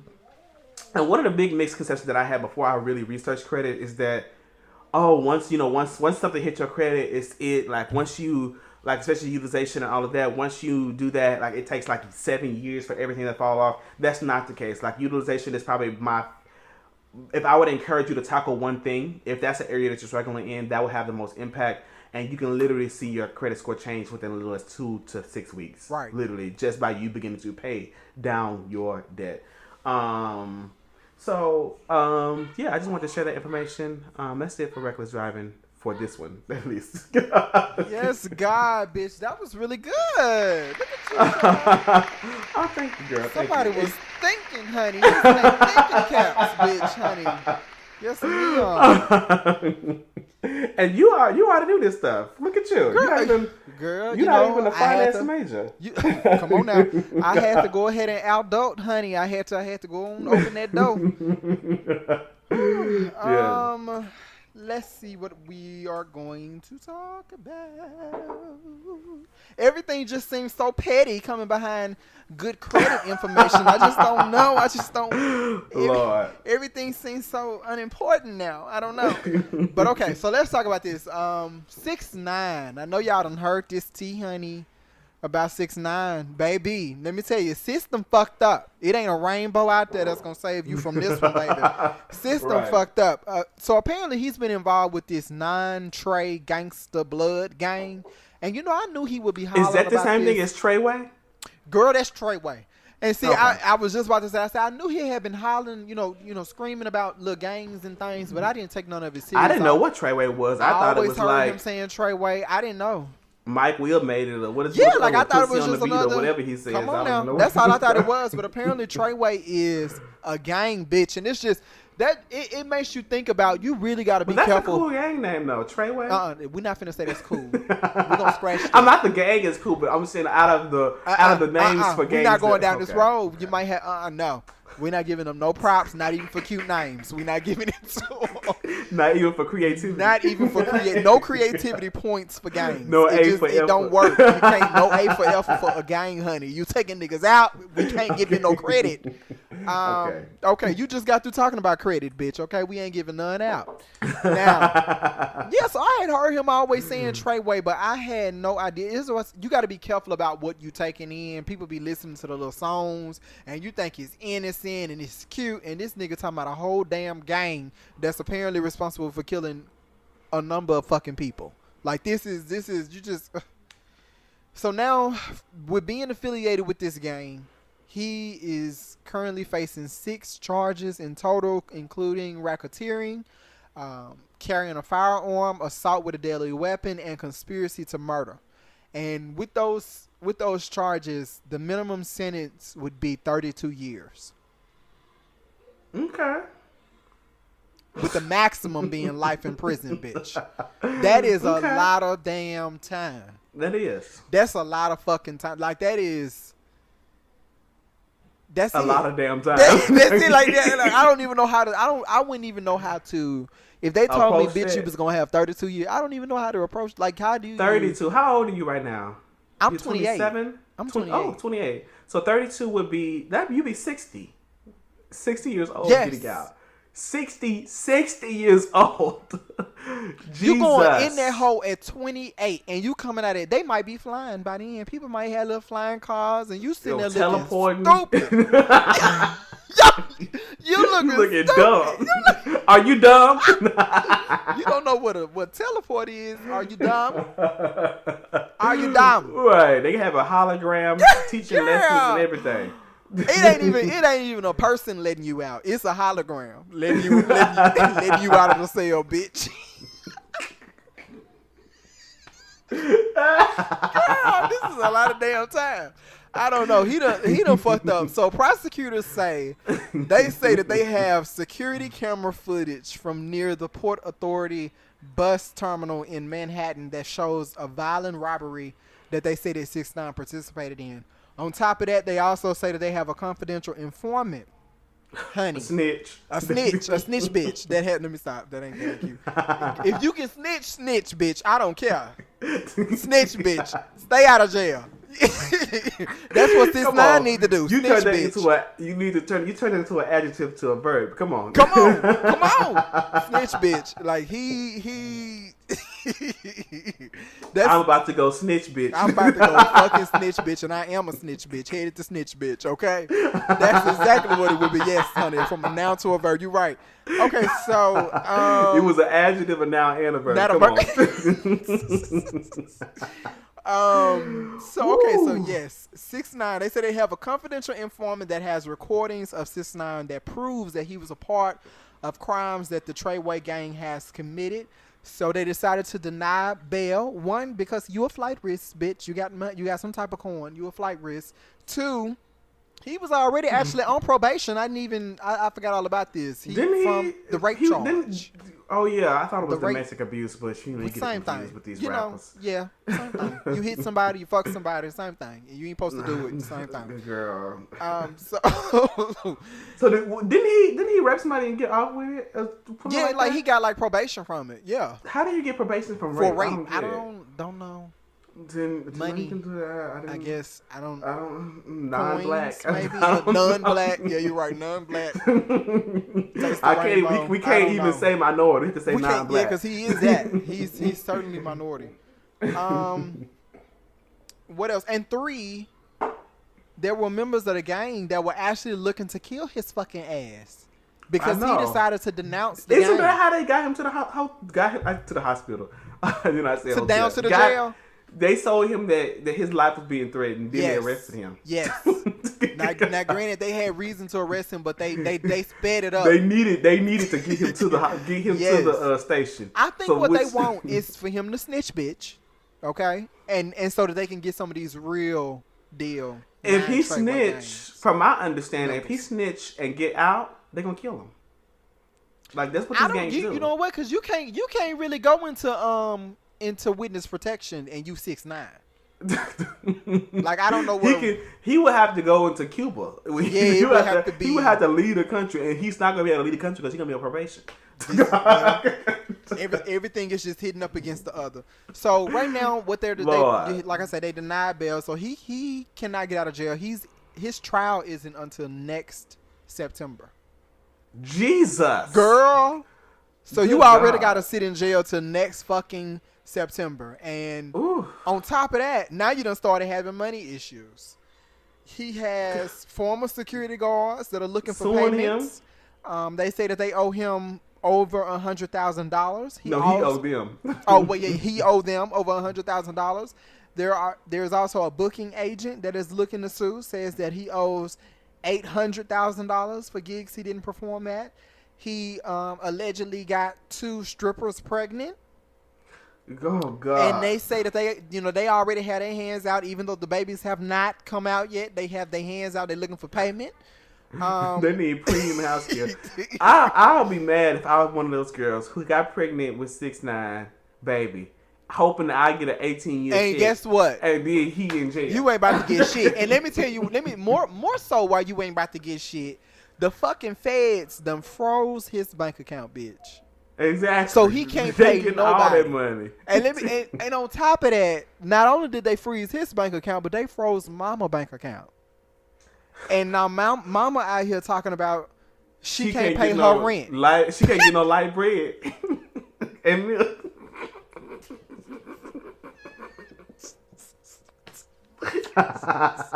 You got Mama out here struggling. Right. She said she can't pay her rent. Lord. I understand. I know she quit her job. The first check he got, she quit her job. Check. And she don't care what that boy do. He want to be part of a gang. He want to be part. He want to rap. He want to rap. He want to whatever he want to do. He want to, carry guns. He want to rap a package. Cardi B and Offset. Y'all wasting people time. She don't care what he do. It don't. As long as I ain't gotta go to work no more. It don't matter what the fuck he do. Now mama gotta go get a job. Now mama gotta get a job, honey. She talking about she about to be evicted. And she gotta go uncuss out all the people she cussed out the day she quit. You have put mama in a pickle. You have put mama in a pickle. But my thing is, why does mama even have rent? I thought you got money. What the fuck? I thought you bought the house. Right? Why mama got rent? I don't understand that. Y'all get all this money and then y'all renting houses still. At least I would. It don't even have to be like a super nice house. Mama don't need no mansion. She can't walk around that hoe no way. The first thing I would do is pay off the house they currently living in. Come on now. What? If I get money, my parents' house is paid off. It's done. She can stay there. Like she can unless it's a and then if I want to then buy them another house, they still gonna have that house already paid off. It's gonna be whatever they want to do with it. Back up, because that's what Candy did, ain't it? Well, allegedly, Candy still owned all those houses. Well, Candy. She didn't let her mama stay in the houses. Yeah, Candy is a businesswoman. But that last house, I think her mama didn't move into it until she said, "You sign this over to me." So after she told her one up before that she got right, her, told the house. Well, let the man tie it up according to her. Oh, Lord. Let the man tie the house. I guess I didn't know people was getting dick that old. I just didn't know that. Okay, let's move on. So on top, I shouldn't. That was a wrong way to start. I'm sorry. This is why I got. This is you. This is you. I just want them to know this is you. So yeah, he can't pay nobody right now. He can't even pay his lawyers, honey. So I don't know how this is gonna go. He also had an album that was about to come out, but they ended up postponing it. Because, he got arrested and they said they was going to but they said indefinitely, bitch, because it don't seem like he don't get out of jail no time soon. But after that, the damn album leaked online. They just fucking up all his money. So they had to go ahead and release it, bitch, to try to hurry up and catch whatever little coins they could from the people who didn't know that it was leaked already. Because people don't even buy music these days. Come on now. If it's leaked, bitch, what am I going on there to buy it for? Even if you release it, I'm going to get a few little coins anyway. So they done cut a few little coins that then already. Come on. Because I'm not going to go into that. But anyway. Everything is fucking up over there in his land. I just want to say that this shit, it don't pay. It don't pay to be win him. When you play dirty. Come on now. That's where it's win. Let this be a lesson. Like all this trolling and all it was cute for a minute, but now that life is over. Unless he got to really get up in there and tell some type of story to and get then, out of 32 years. But that's not even the problem. He's not going to be a respected rapper because he already said, his lawyer said, 6ix9ine is not actually a gang member. He just portrays a gang member lifestyle. Yes. just to sell records. Girl, I don't. But the little girls would still buy his music out of the new babies. They don't care anything about that. Right. I think Cardi B.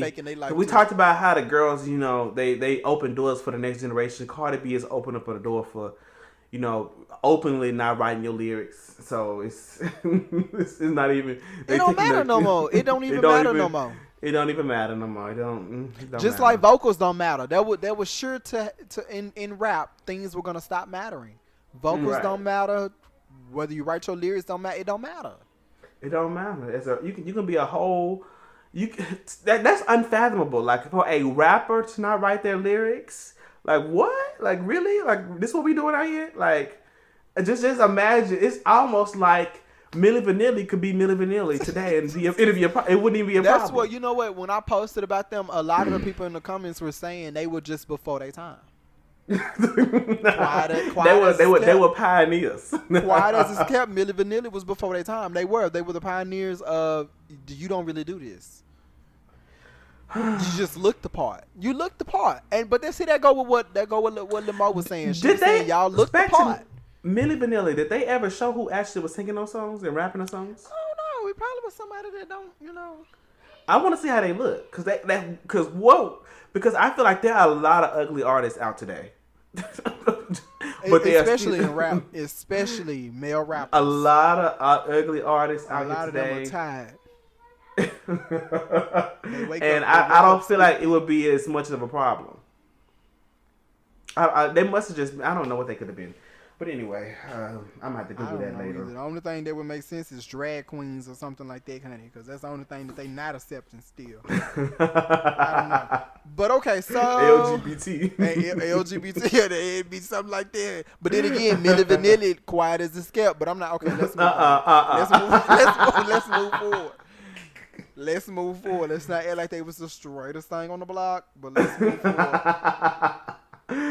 Woo! Is it my turn? That was cute for me. I'm still over here kikiing at this tea. This tea is rich today. It's rich. Oh, it's jasmine tea. Aside from the cocaine, the crack. I'm not gonna play with you. Did you see that? That's from the new Taraji P movie. I done been to the movies 15 times and I saw that preview. I'm ready to see because it does not have like it's Tyler gonna be Perry good. involved. I know. It was a good sign. I didn't see his name come across. That was the only sign I needed. I'm not doing this with you. I like Nobody's Food. That wasn't much No, okay, let me say this. Work. Shout out to TT Cole because she added me on our social media and said that she enjoyed my assessment of Nobody's Food. She said it was on point. And thank you, sis, because I felt bad about it. I didn't want to deliver it, but I had to come with the true word. I mean, everything that you said was true. It's just for me, Tyler Perry movies were already so low. I had very low expectations, and they exceeded my expectations. So I wanted to at least get them that. That's what I'm saying. That is all I'm saying. I'm not saying if this is movie of the year, if the movie was just... You need to just go spend your money on it. But what I hate is that it comes off like I don't like Tyler Perry, and that is not true. Because I wouldn't have my ass in that theater because I'm not one of the people that's gonna sit up here and keep signing up for something that I don't believe in. I really like Tyler Perry, but I prefer when it's a Madea project. I'm just gonna say. Oh, that. You prefer a Madea? I prefer a Madea project because at least with Madea, because see, for you go into a TP project already expecting trash. See, I prefer when it's not a Madea project. Yeah, you don't. That was gonna say you don't care what it is. But when it's not a Madea project and it looks to be marketed to me as something more, then I go into it with higher expectations than I probably should. But for the Madea projects, I know exactly what Michelle say when they go. Low, we go high. When you go low, Tyler, I go low too. I already know what to expect when we coming into a Madea. Right. But when it ain't Madea, I just I get confused. I understand. So let's do this. We're gonna take a quick break. Because I need to go handle some business, and then we'll be back.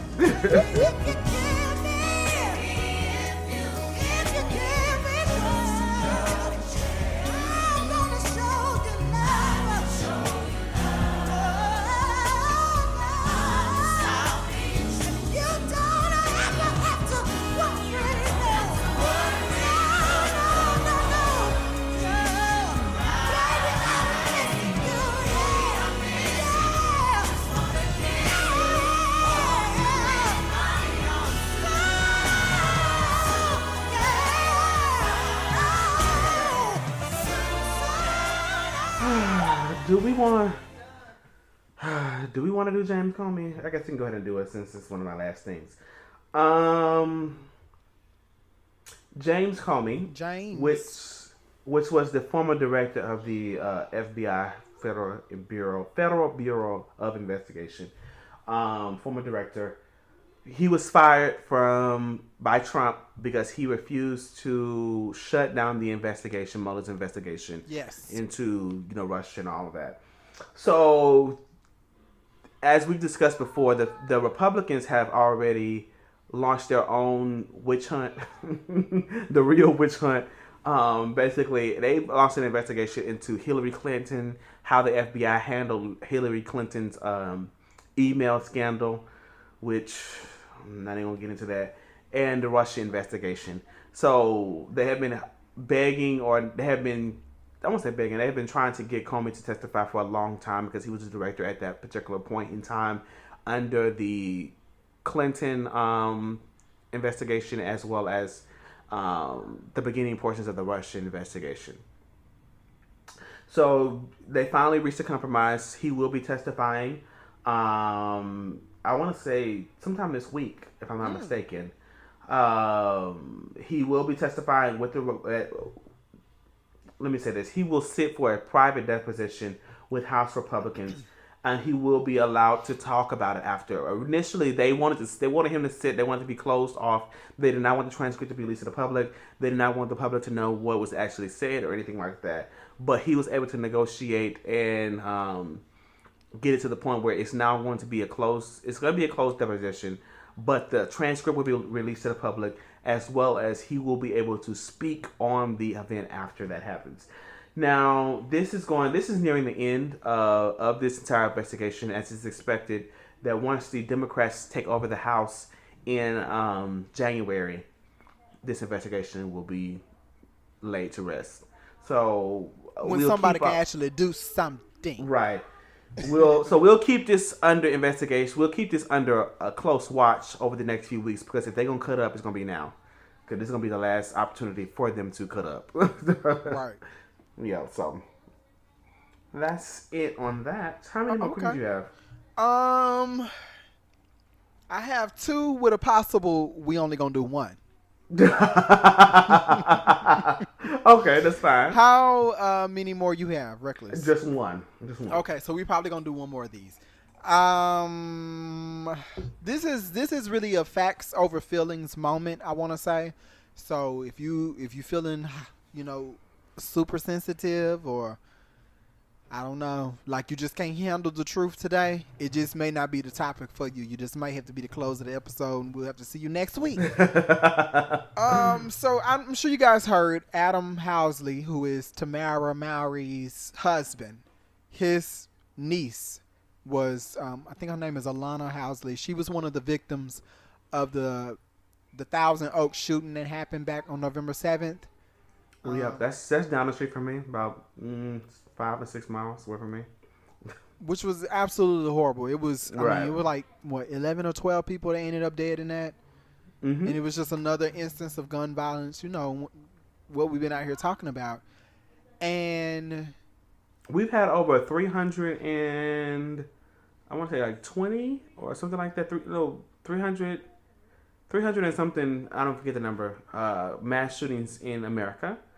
Actually, I think it's more than 350, because I think we've had more mass shootings than days of this have passed so far in the year, and we're nearing 350 something days. So I think it's like 300. It's over 300 and something mass shootings. So we have, for every day that we've had in the United States, we have more than enough mass shootings per day. Right. It's incredible. It is. It's ridiculous. It really is. And so we've been out here talking about it all along, and neither one of us have been directly impacted by any of the mass shootings that have happened. Right. We haven't lost anybody that we know of or anything like that. So it's not like we out here talking about it because we just got our heart into it because we just, we've lost someone. But it's just, right. We can see where the issue is, and we decide to speak up and to talk about it. So I unfortunately learned a little bit more about Adam over these last couple of weeks since the death of his niece, and I already knew that he was pretty bad. He was already pretty high on that little racist scale, and done affected how we all feel about Tamara for being married to him. I knew that, but I didn't know that he actually spoke about Trayvon Martin at the time. He actually was one of the people reporting on Trayvon Martin for Fox News. Did you know that? I did not know that at all. I didn't know that either. So it was said that during the reporting, he said that Trayvon Martin was responsible for his own death. I think I saw that headline at some point.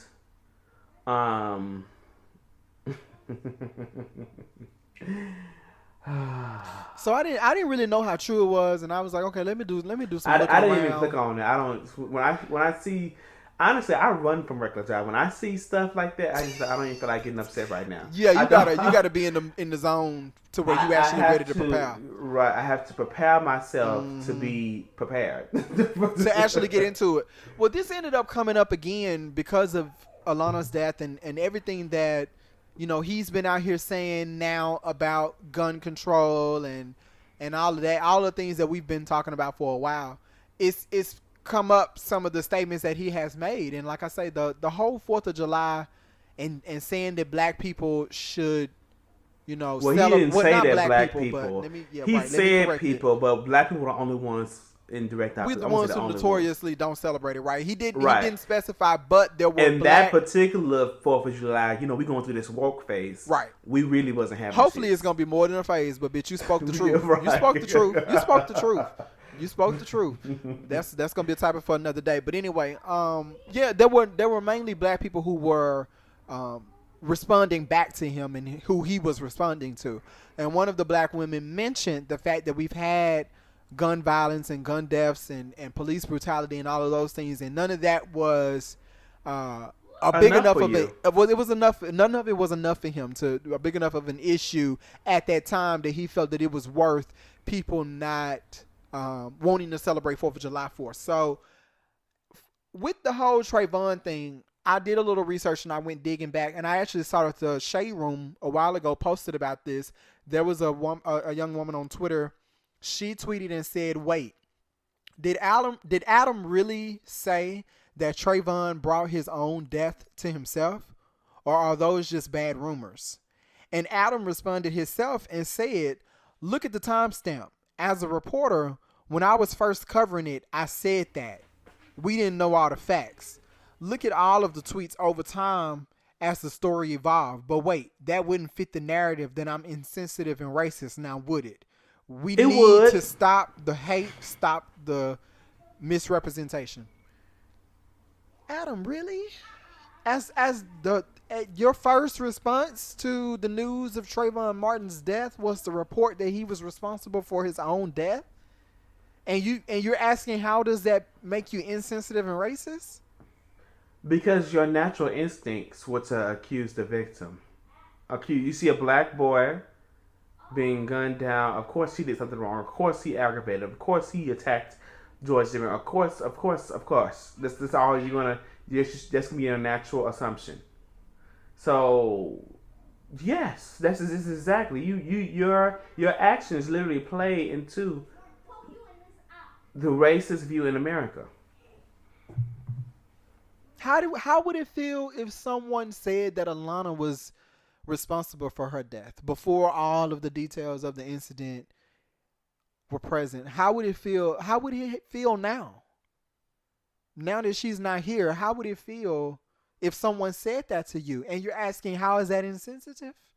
At the least, how is that insensitive? Oh, gosh. So Tamara made her return to the Real since Alana's death, and she. How long was she gone? She was gone ever since her death. I really don't. To be honest, I don't know because I don't watch. It's been weeks since that shooting happened, so it has been weeks. Yeah, it has been weeks. My question was, or what I didn't know is, had they been filming that whole time? Was it actually on a break or anything like that? Oh, I feel like they probably had been filming the whole time. Okay. That's just how I feel. We don't watch the Real to know. But we don't watch the Real. It wouldn't make sense for them to just have like a 3-week break. No, not that long. I can see a week, but I can't. I don't even know because these girls. This show is different. They on some other stuff. They some Emmy winners. Okay, so they out here doing other stuff. When you win Emmys, honey, breaks don't really So I don't know. But yeah, she made a return to the Real, and she said, "I believe that it starts from within our country, and it's sad to say this, but you have to be living under a rock to not believe these words. Our country is sick. It's diseased. It needs healing. It needs healing from within." Okay. I feel like it needed healing on the 4th of July. Right, we've been. This is exactly what we've been saying for a while. At the beginning of this year, it needed healing when Trayvon got now you have clarity. Down. It needed healing. It needed healing during the civil rights movement. It needed healing when they brought us from our native country, enslaved us, and then this country has always needed healing. Set us free in quotations. Set us free to fail. In the set system us that free they designed to hold us back with the law, to hold us back with in other ways, hold us back in the type of jobs we could get, I'm education, hold us back.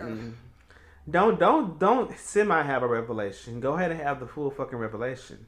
If you're gonna really wake up. Don't you have a nightmare and then you gasp your air in the middle of the night, then you go back to sleep. That's what she's doing. and let me come back in and just remind y'all how we started this topic. Like I say, this is facts over feelings. This is not, this does not mean that Alana's death is not tragic. That young woman did not deserve this at all. She had a whole life ahead of her, but her life is no more valuable than Trayvon Martin's. Or anybody else. Jordan Edwards or Tamir Rice. It's no more valuable than any of the people that we have been out here talking about. And now that Adam is out here looking for sympathy and payola for Alana's foundation, I'm not doing it. I'm not doing it without recognizing Trayvon and the many others. What I think is, because when I saw little white kids, what is the Sally Hook Elementary? These little white kids getting 4 and 5 and 6 years old getting gunned down. That's when we really knew that. That's when I was like, and they didn't do shit. I was like, oh, okay. Having the ability to have that gun means more to them than the lives in their own their children. The only thing that I think that could really change something is if there was an epidemic where they was just killing white men. Like they just was going through and just shooting everyday white man. Hold the fuck. You talking about Billy in corporate America? Right. The accountant. Bob? What are we doing? Not Bob. Not Johnny. Not Frank.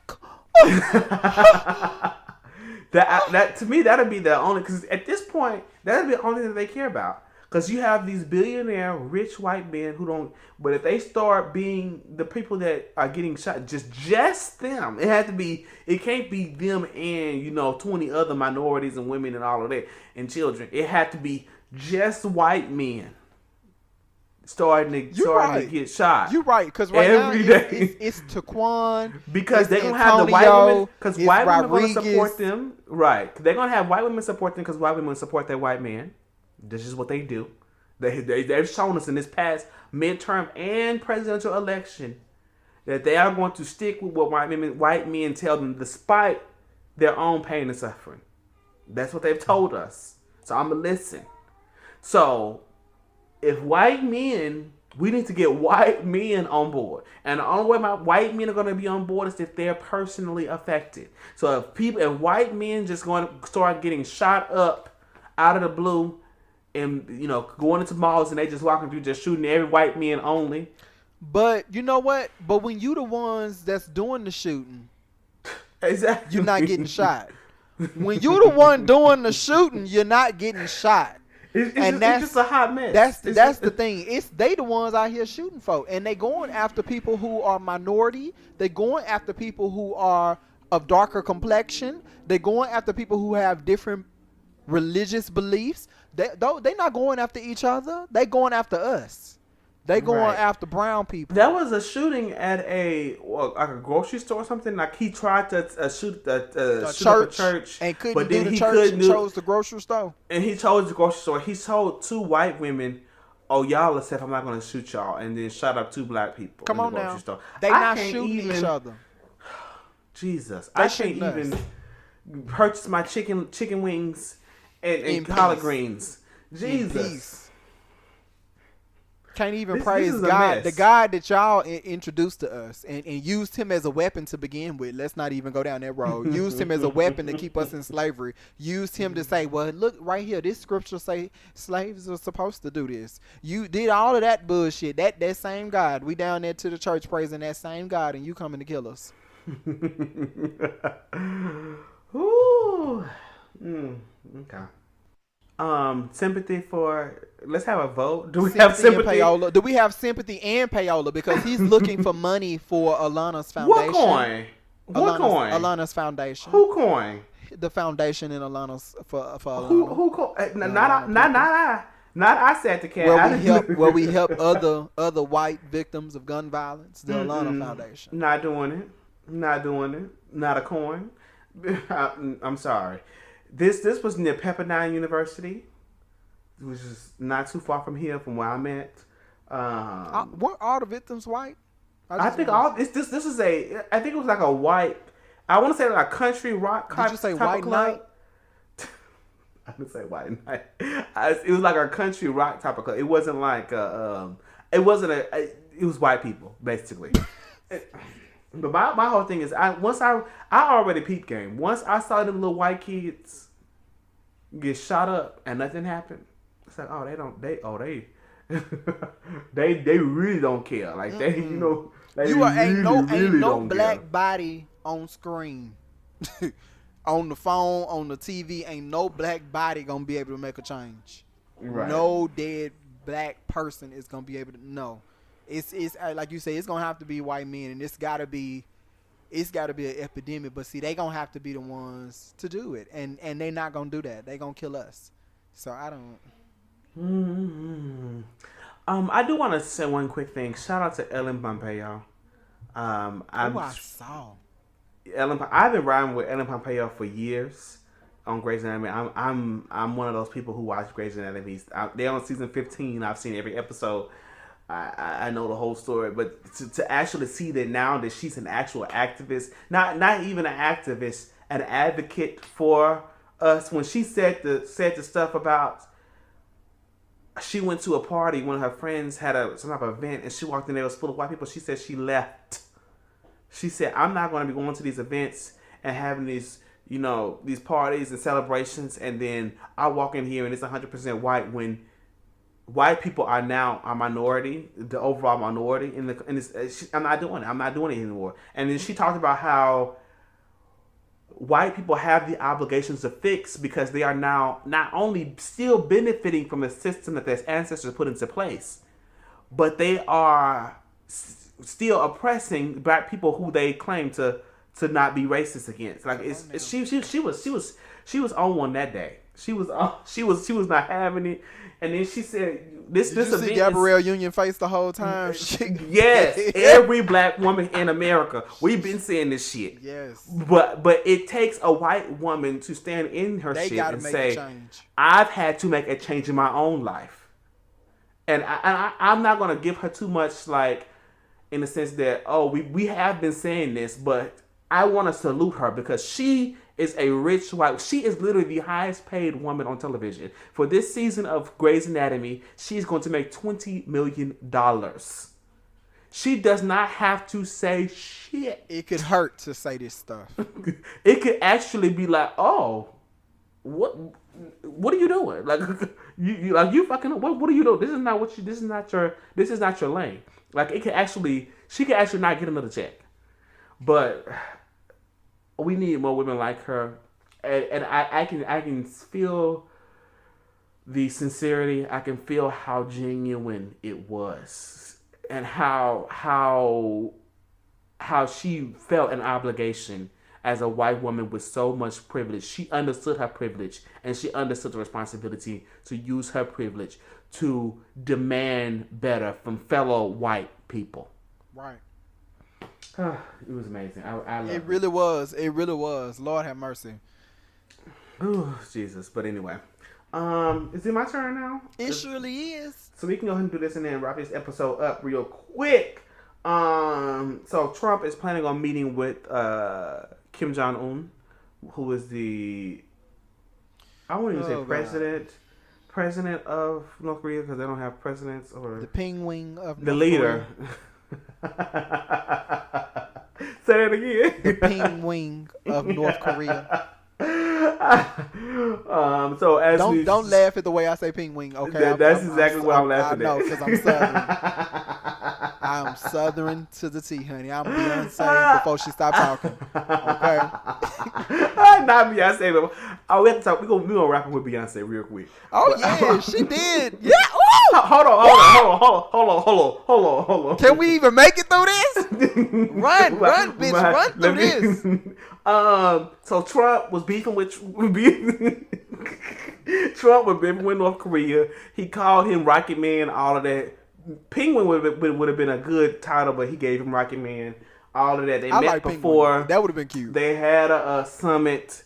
They signed some treaty that didn't even guarantee any goddamn thing. Like people at the event was like, okay, what exactly does this treaty / what are we doing? Like, what does this actually guarantee? It didn't guarantee nothing. But apparently Trump says that they've been communicating since then, and they are now in very good terms. They're going to be meeting at the top of the year. Basically, Trump is hoping to completely denuclearize North Korea. North Korea plans on getting, aid from America, so on and so forth. I'll keep you guys posted on this. It actually is looking kind of good, but you can't really trust North Korea because they have proven to be untrustworthy in the past. Okay. So I'm not giving them too much. So moving on to Beyonce. These are people who will starve their own people. Okay. Right. Okay. Who is starving their own people and then act like they're not starving.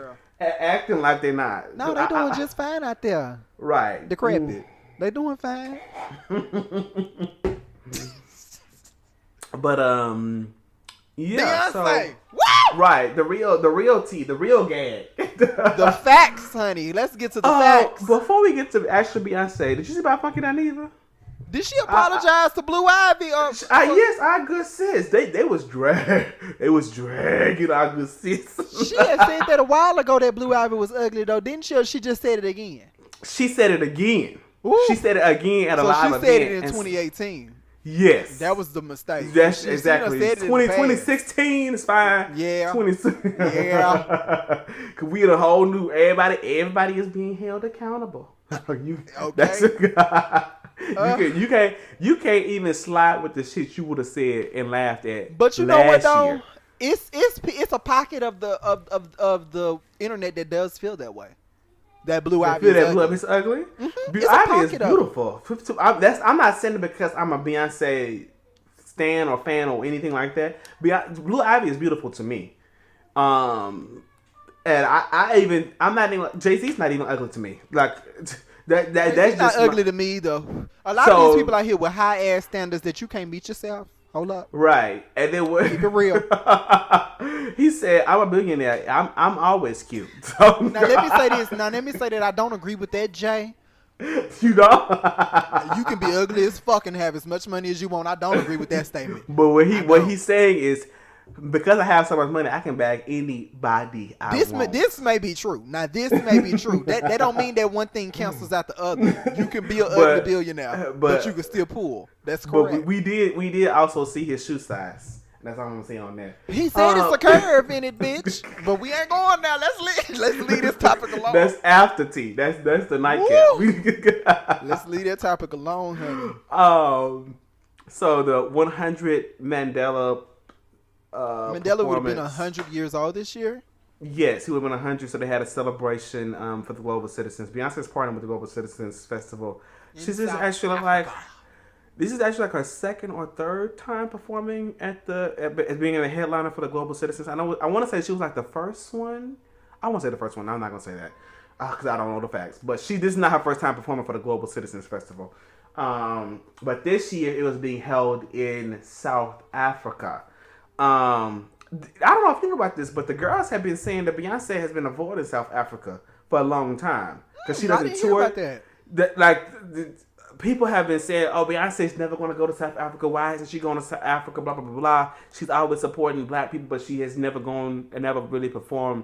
At least since she's been, like big. She's never really gone to Africa. But none of the girls really go to Africa. I'm really thinking like people. I feel like people are holding Beyonce to a standard that is not normal. Like I don't think any of the girls were really going to Africa unless they going over to sell White Licious cream or something like that. Shout out to Black China. I'm not doing this with you. But anyway, so the performance came. They aired the first 25 minutes, which felt like 7 minutes to me. I don't know about you, but it felt like a whole 7 minutes. I don't see what they got 25. It didn't feel long at all, and I think you seem to get a little frustrated towards the somewhere along the break, honey, because you got online and you was like, they so wrong for not putting this goddamn whole show on here. Right, I'm sitting up here. I don't want to see pictures. I don't want to see fan videos. I want to see the whole concert. Don't tease me. And then she had a whole bunch of special things that she did that she only did for them, like Formation. We didn't even get to see. We didn't get to see Formation at all.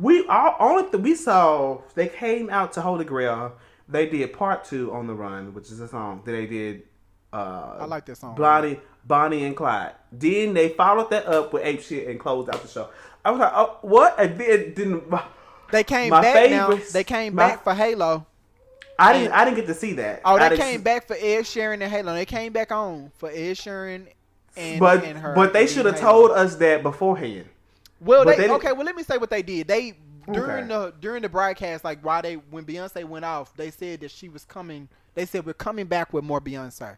And that you as soon as she went off, I had already clicked off. I figured as soon as she left, you turned, because when you posted and said, I don't know why they didn't show the whole show, I was thinking, well, they coming back on with a little bit more. Now, but you didn't text me? well, I thought that, but you know how you think something on your side, and you like, no, he know that. He just, I don't know what I did not know. I should have then. I'm sorry, girl. Because I just knew. I said, I know he ain't done turned the TV off. Like, he might be disappointed, but he ain't done turned the channel. Girl, I had turned the TV off and left. Left the house. You was done. But yeah, they came back and they gave us Ed Sheeran and Beyonce, and then they gave us Beyonce singing Halo, which was amazing. Okay? That was amazing. I'm so sorry. I'm sorry you didn't see that part, but that was... I've seen it now, but okay, you saw it on... Okay. Ooh, girl, I was like, Jesus. It's amazing because we had just talked about the gospel version of Halo, and she did it there, and it was like, damn, babe. It was good. It was a good show. I'm sorry, you said, girl, you sound like you just mad about this. Now, what I will say is that we did not see Formation. Formation did not come on TV. I'm disappointed about and that, those because custom they had Gucci outfits. Those custom fucking outfits, bitch. They were beautiful. Oh no, they weren't Gucci. They was Versace. That's what they was. And then custom Versace. they were multicolor. Like everybody had their. That's a budget. Yes, bitch. that was too cute. I don't know if the girls know, but the Beyonce's background dancers also are styled by, if it's Balmain, Gucci, Versace. They get one too. They Giuseppe, whatever they get their own custom ones made too. to their body, baby. Because she gonna have everybody on this stage is wearing designer. We not. Like what Jay-Z said, everybody over here eating. Ain't nobody. You know, Cardi B learned that because she do the same thing. Cardi B be doing that at her shows too. Well, Nicki did the same thing. I'm not gonna shade her. She did that too. They did that what? The one that she performed and it was in front of her own fans, and so like the crowd was super hyped because it was her fans. Oh, she had them dressed down in whatever she Gucci or whatever she had on. It was Gucci. I thought that was. I don't know what it was. I just named the brand. Payless. I didn't know. Fashion Nova. Kmart. I didn't. Because that would look mighty cheap to me. You know she had a Kmart line, bitch. She did. She did. Didn't know. Didn't know. Thought Kmart was already bankrupt before she got it. Rapper. I didn't know she sang. I didn't know she made clothes. Didn't know she knew how to. Didn't know she knew how to dress. Didn't know. Thought she looked a mess. But anyway. But the performance was good. I especially love the beginning, which is the only portion I saw. But Jay-Z began to mess up his words, his lyrics, because he was trying not to say. He was not per usual. Lately. No, that's televised. Actually, at the concerts, he does good. I saw him twice in LA. Well, it's a lot of artists that do that. Jay-Z's from the 90s. That's he was trying not to say the N-word. I don't know if you noticed this. Because he opened up with Holy Grail. And Holy Grail. So no. Holy Grail starts off like, Blue told me to remind you niggas. Fuck that shit y'all talking about. I'm that nigga. Like he says nigga like 6 times in the first 30 seconds. So he was trying not to say the N word. And it was fucking him up. And then you could tell like he was like, okay, shit, I'm about to mess up these lyrics. By the time the second verse came on, Beyonce had to give him his cue. Beyonce actually started rapping his verse. I don't know if it was subtle. Beyonce, what I did see, the articles were saying we didn't need Jay-Z. We had Beyonce. She was rapping. she was rapping and singing, bitch. But she did rap his opening, the part of his, because he had missed his cue to come back in. After she got done singing, and Beyonce started rapping his verse, and then he was like, "Oh," then he started rapping, and then he just said, "Let me just say this in the word, because I'm not you about to keep messing me up. I can't not say what I've been saying for 10 years." fucking beast in here showing me up. It was already my ego that made me cheat to begin with. Lord knows he need to get that in check. Lord. So can't have Beyonce out. She knows she can't be on stage outperforming his ass. He gonna be bad. I'm ready for this next solo project. I don't know what it is. Like I told you, the girls, she was filming videos last month. I don't know. Some of the girls were trying to say she was pregnant, but I think she put that to bed when she got in them formation outfits. Right. Because Lord Jesus, honey. Lord, it was body tight. Was snatched. And that body was snatched to pieces. I mean, not a pregnant nothing, a fufu, nobody, nothing. There was nothing there. Beyonce already said, I like thick Beyonce. This is thick Beyonce. I like this version of her even better than when she had a flat stomach. I just feel like she's happier. I feel like she's giving better shows. She's doing less dancing, more singing. She's doing less choreography too and more freestyle, and right, I love that. Just me getting up here, just fucking it up, right, and enjoying myself. I'm not about to do all these choreographed steps. I'm about to just have a good time. I just feel like it's just such a more enjoyable experience, and I feel like she's already was great, but I feel like she's walking into. Because people always criticize her and say that she was too calculated, too much of a perfectionist, too much scripted, like that type of thing. But you know what though? If she wouldn't have been, she wouldn't be Beyonce today, and that's just quiet. Right. She had to go through that phase of making sure that everything was right. So now she got it right, and she can do what she wants to do and do it right. Quiet as it's kept, black people got to work 20 times harder, and let's not even go there. Let's not, because that's really the reason. But we're not gonna go there.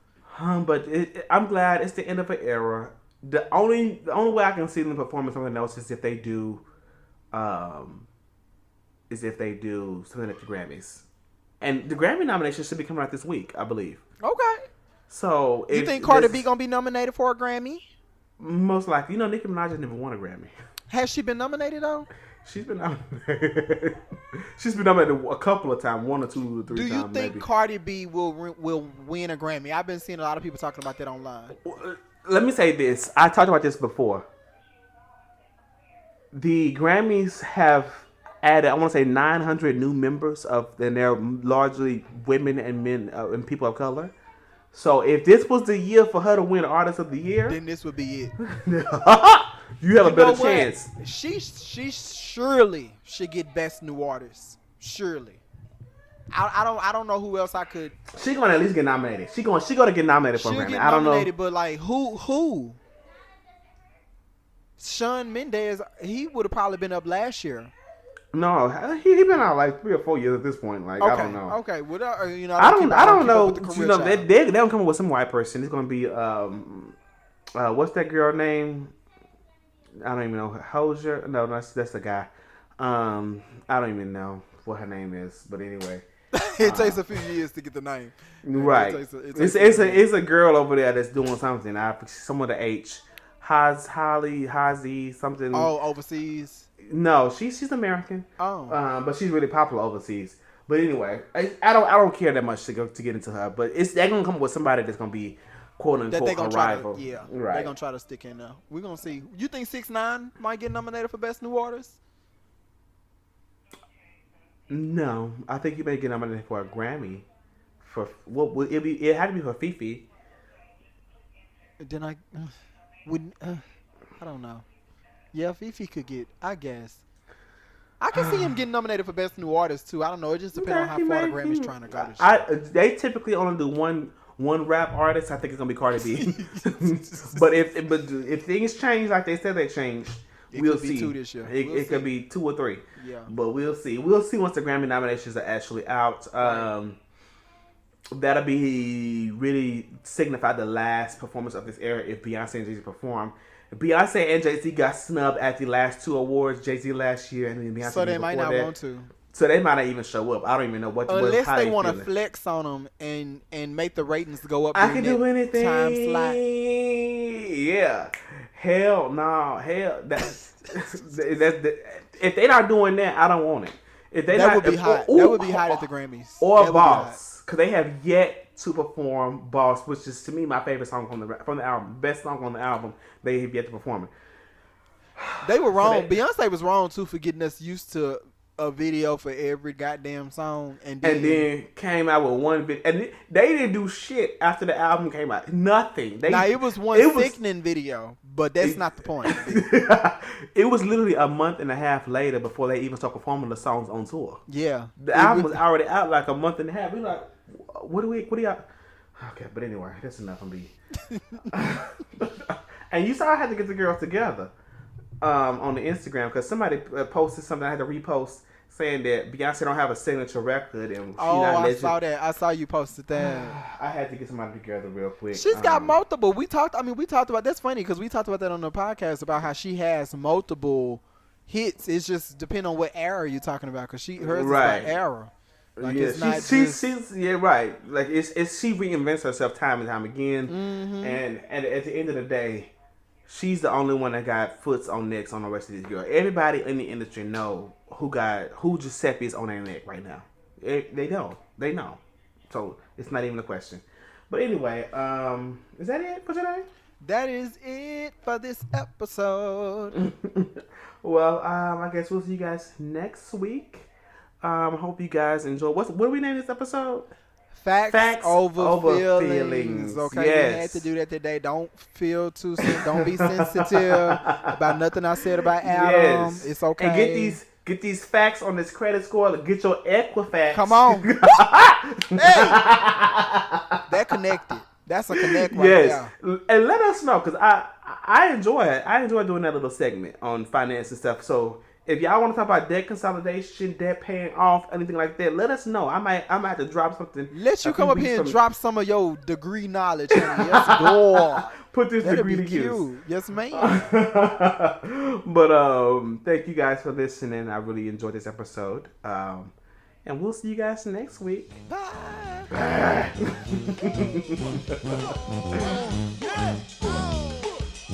Watch out there now.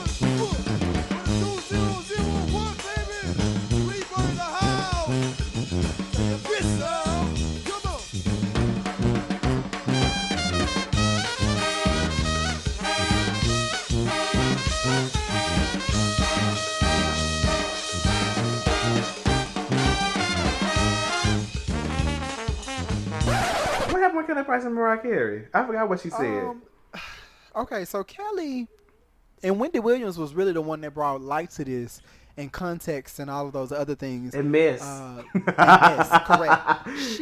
Kelly tweeted and said that she was in front of the TV, and I really want to find Kelly's exact tweet because I don't want to finagle it. You're right. You don't want to put Mo on it. I don't want to put Mo on her chest. I know how it is when you because she already got a lot on her chest already.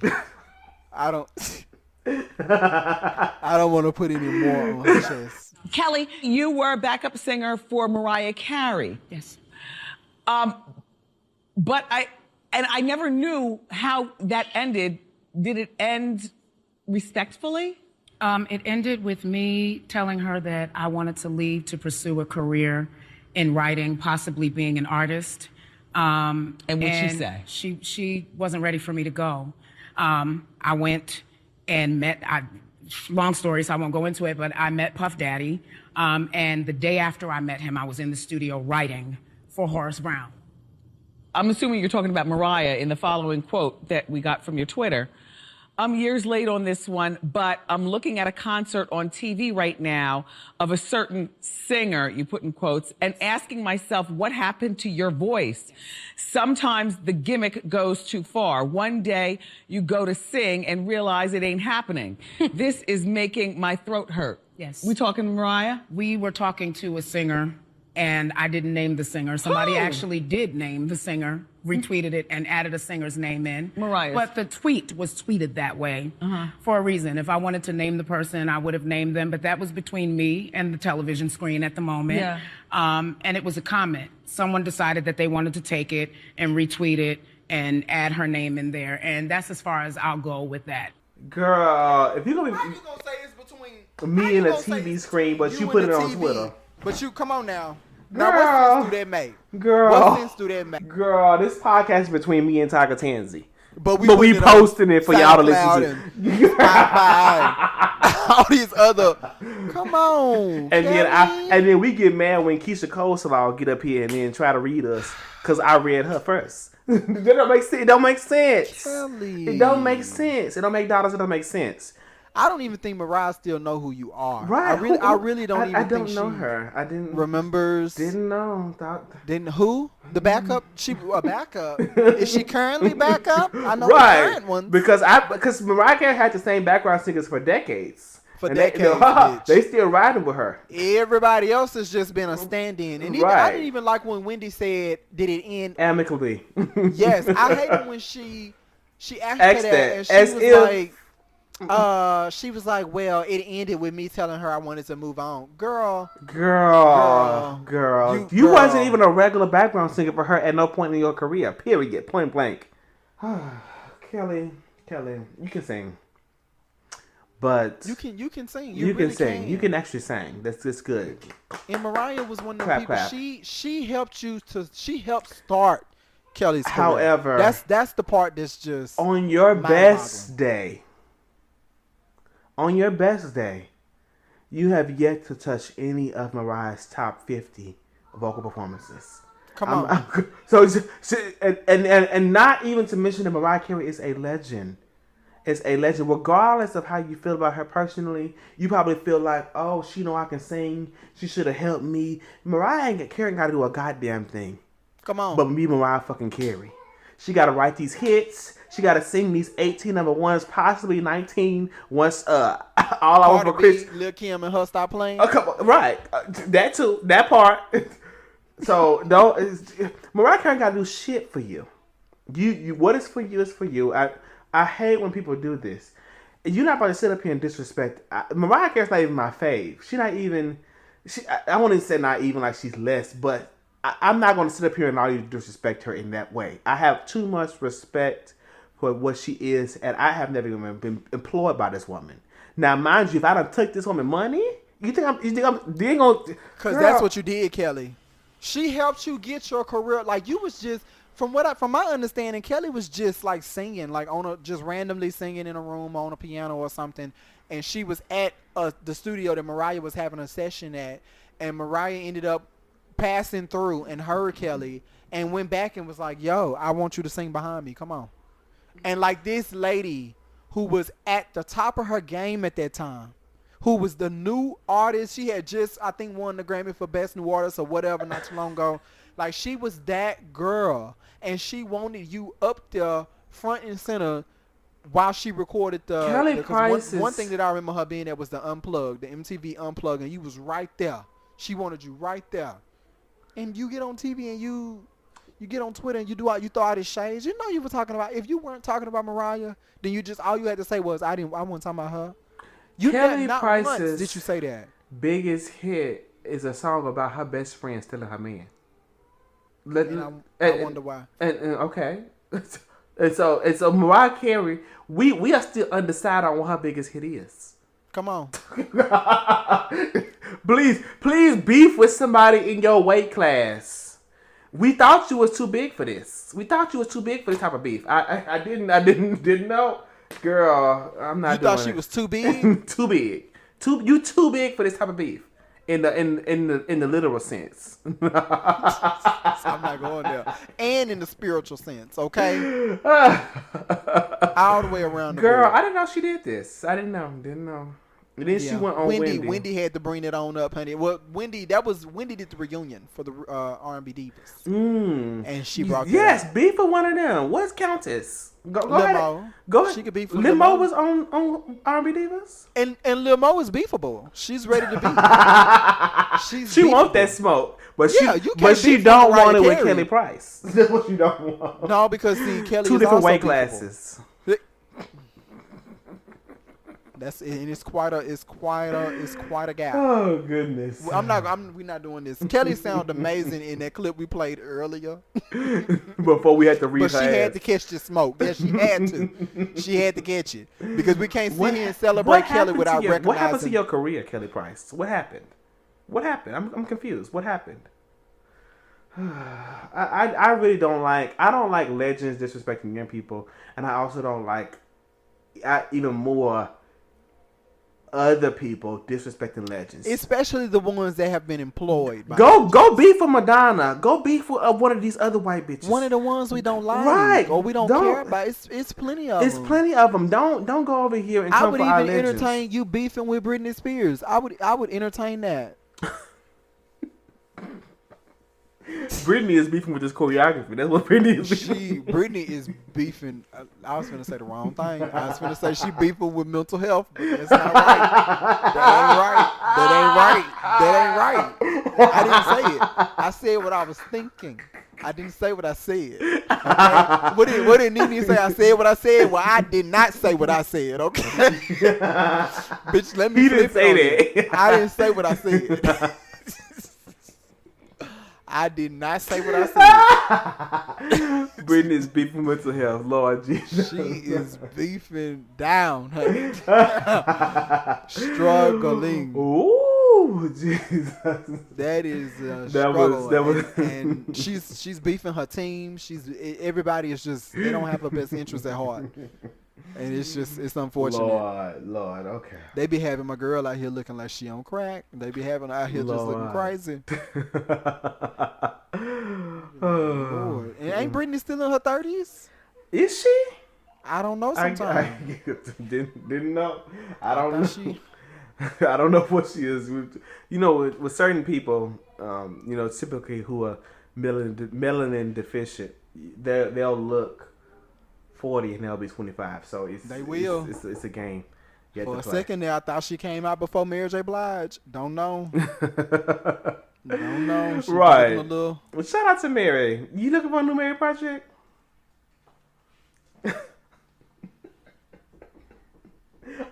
I guess your silence is you know what Mariah said at Whitney's funeral? What did she say? She said, "We'll always have the music."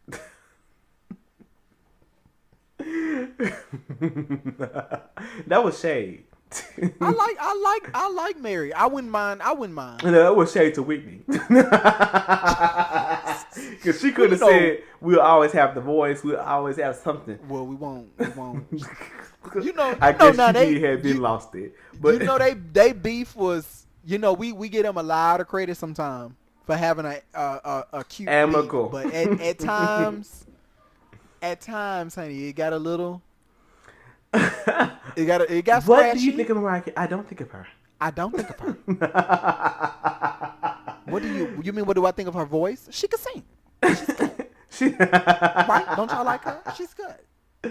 Lord, she's not me. That interview was pulling teeth to get Whitney to say that. It was pulling, and Whitney know good and goddamn well Mariah can sing. But the problem was that she could sing. And the biggest problem is that she was always being compared to Whitney because Whitney came out first. They were always saying, Mariah sound like Whitney. Mariah sound you the next Whitney. When they actually don't even sound alike, they just they don't. But what she said there were little inflections that we would do that would kind of sound a little bit alike. But other than that, no, we don't sound alike. I don't sound like her. She doesn't sound like me. But yeah, that was Whitney. That was a spot on Whitney. You don't research this beef. Because it got a little